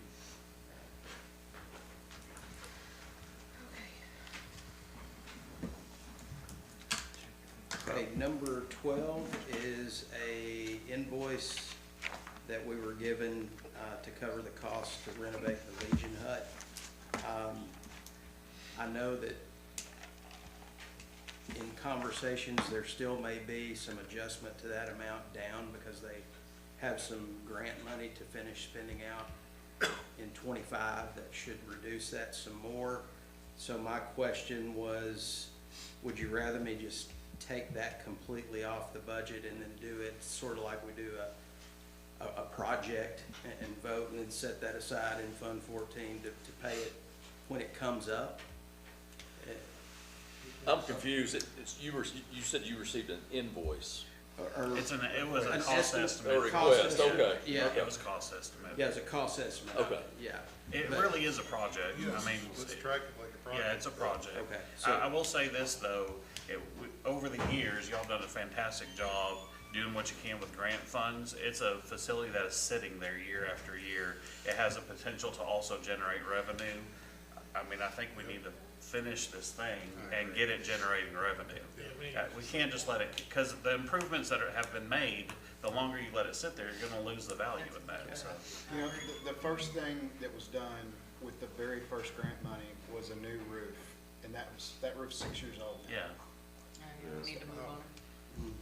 So I guess to Jason's question, it's not necessarily an operational cost, but it needs to be a project cost. I will take it out and then we'll vote on And then that. if it changes, we can always pull the money back from the project when it's done. Correct. Do we have any idea what the total, amount would be to complete that project? Roughly 275-ish. Oh, it's on here? Yeah. Yeah, okay. Yeah? Yeah, How, so we're almost there. how much has been put into it so far? About. Well, about 400? 450,000. A fair amount of that was grant, right? Yeah. Yeah, well, Yeah, over it's all time. right. The city has AMP Okay. has some, the city has the least probably of it. It's like They've done a really 80 good grand a job year, of, yeah. of getting those grants and, Yeah. but it's time to get It's that looking thing done. Yeah. Let's go. rolling. Yeah, agreed. Number 13, the 911 fees. I know the mayor presented to Judge Brown a $200,000 proposal based on a cost analysis we did with Chief Hernandez and Ms. Hale.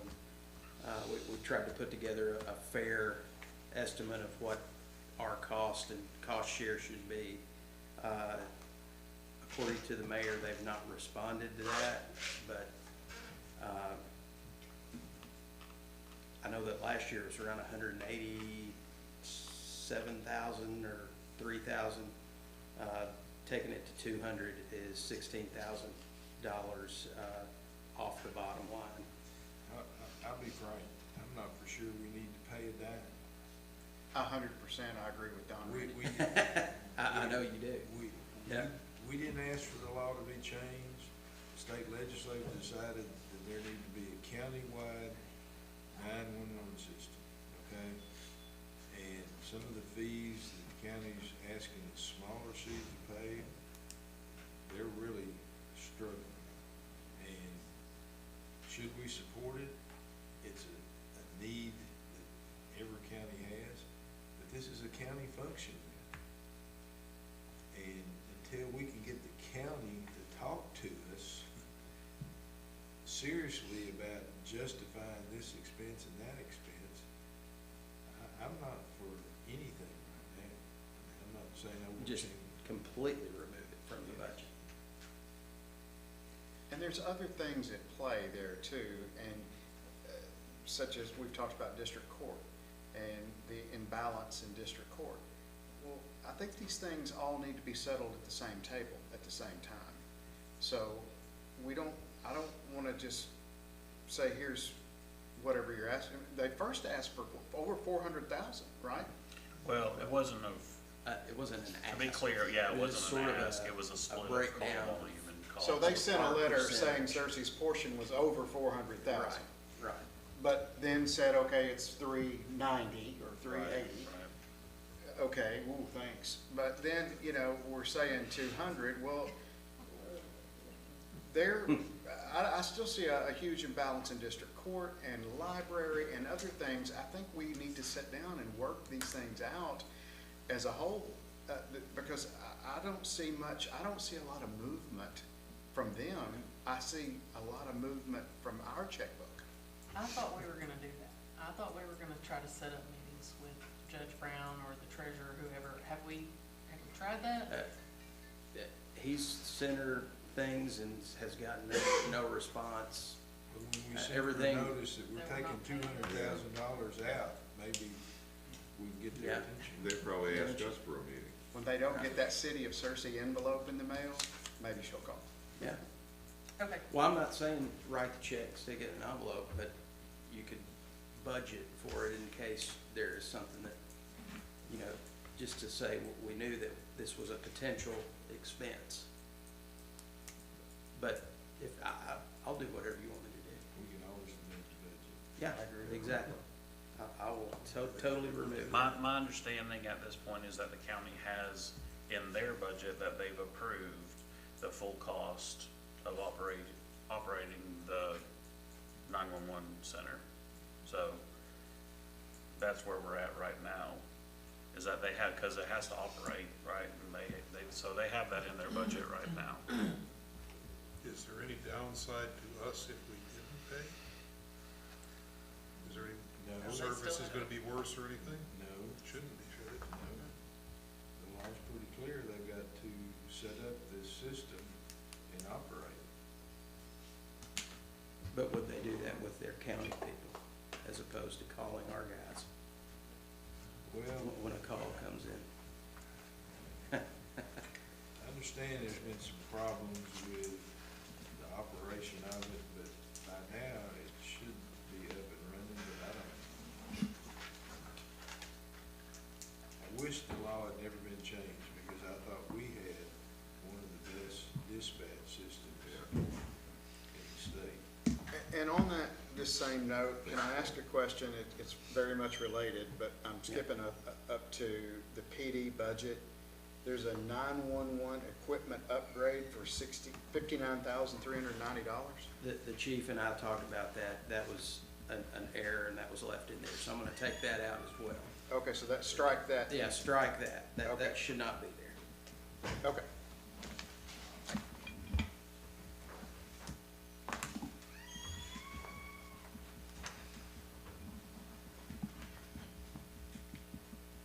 The last item there, after we take out that 200,000 for the PSAP cost, is just my rough estimate of the potential usage on that health reimbursement account. I've calculated that if half of your people used all of their $2,000, that's what it would cost. Although I don't think it's going to be that much based on their claim history that they gave us this year. It's a lot less people.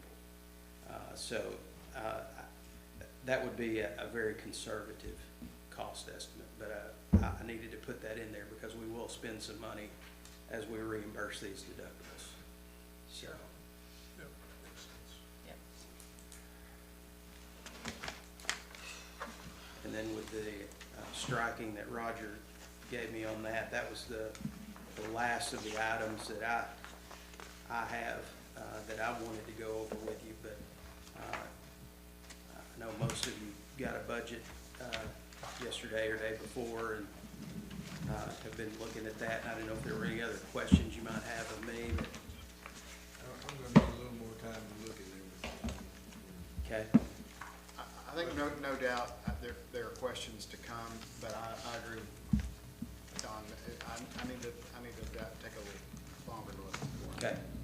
I will make all of these adjustments and give you a new total or a new summary sheet hopefully by Tuesday, at the meeting on Tuesday. That- I had one that seemed fairly significant. Okay, And it, back on it's the third page in, there's 711,984 for police vehicles. It's the far right column, first number in it on the. Where is that? It's, I don't even know what to call it.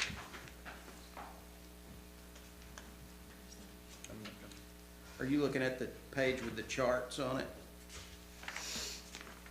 The page that has 6 snippets of spreadsheets on it. Yes, the, And it's the upper right one, Oh, yeah, I see, correct. the first number on the. police 711, I may have either, because that should be around 480. Yeah, something that would- that's what it looks to me like, so, I'll check my formula on that one. yeah, I was wondering if that was maybe it.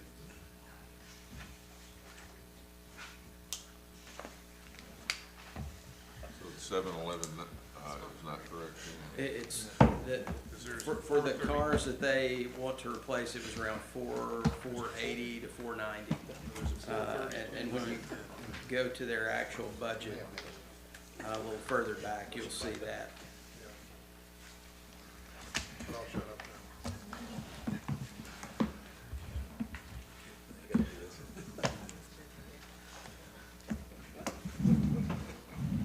All right, we'll get that changed. Any other comments, council, questions? Jason, thank you for your hard work on this. Yes, great job. Yeah, and department heads too. Darla, thank you for being here. I think Chuck's gone, so, thank y'all for hanging in there with us. We are adjourned.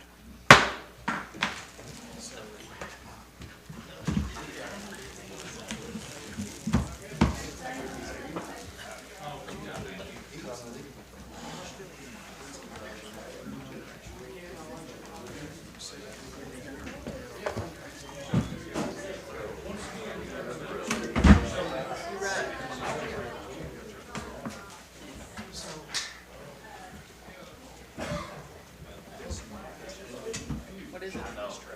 The banner? Okay. That's right.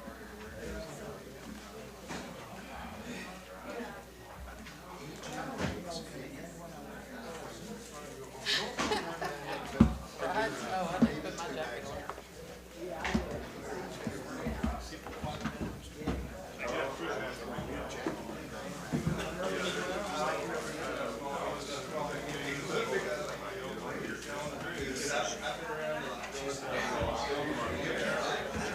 Hi, Bobby.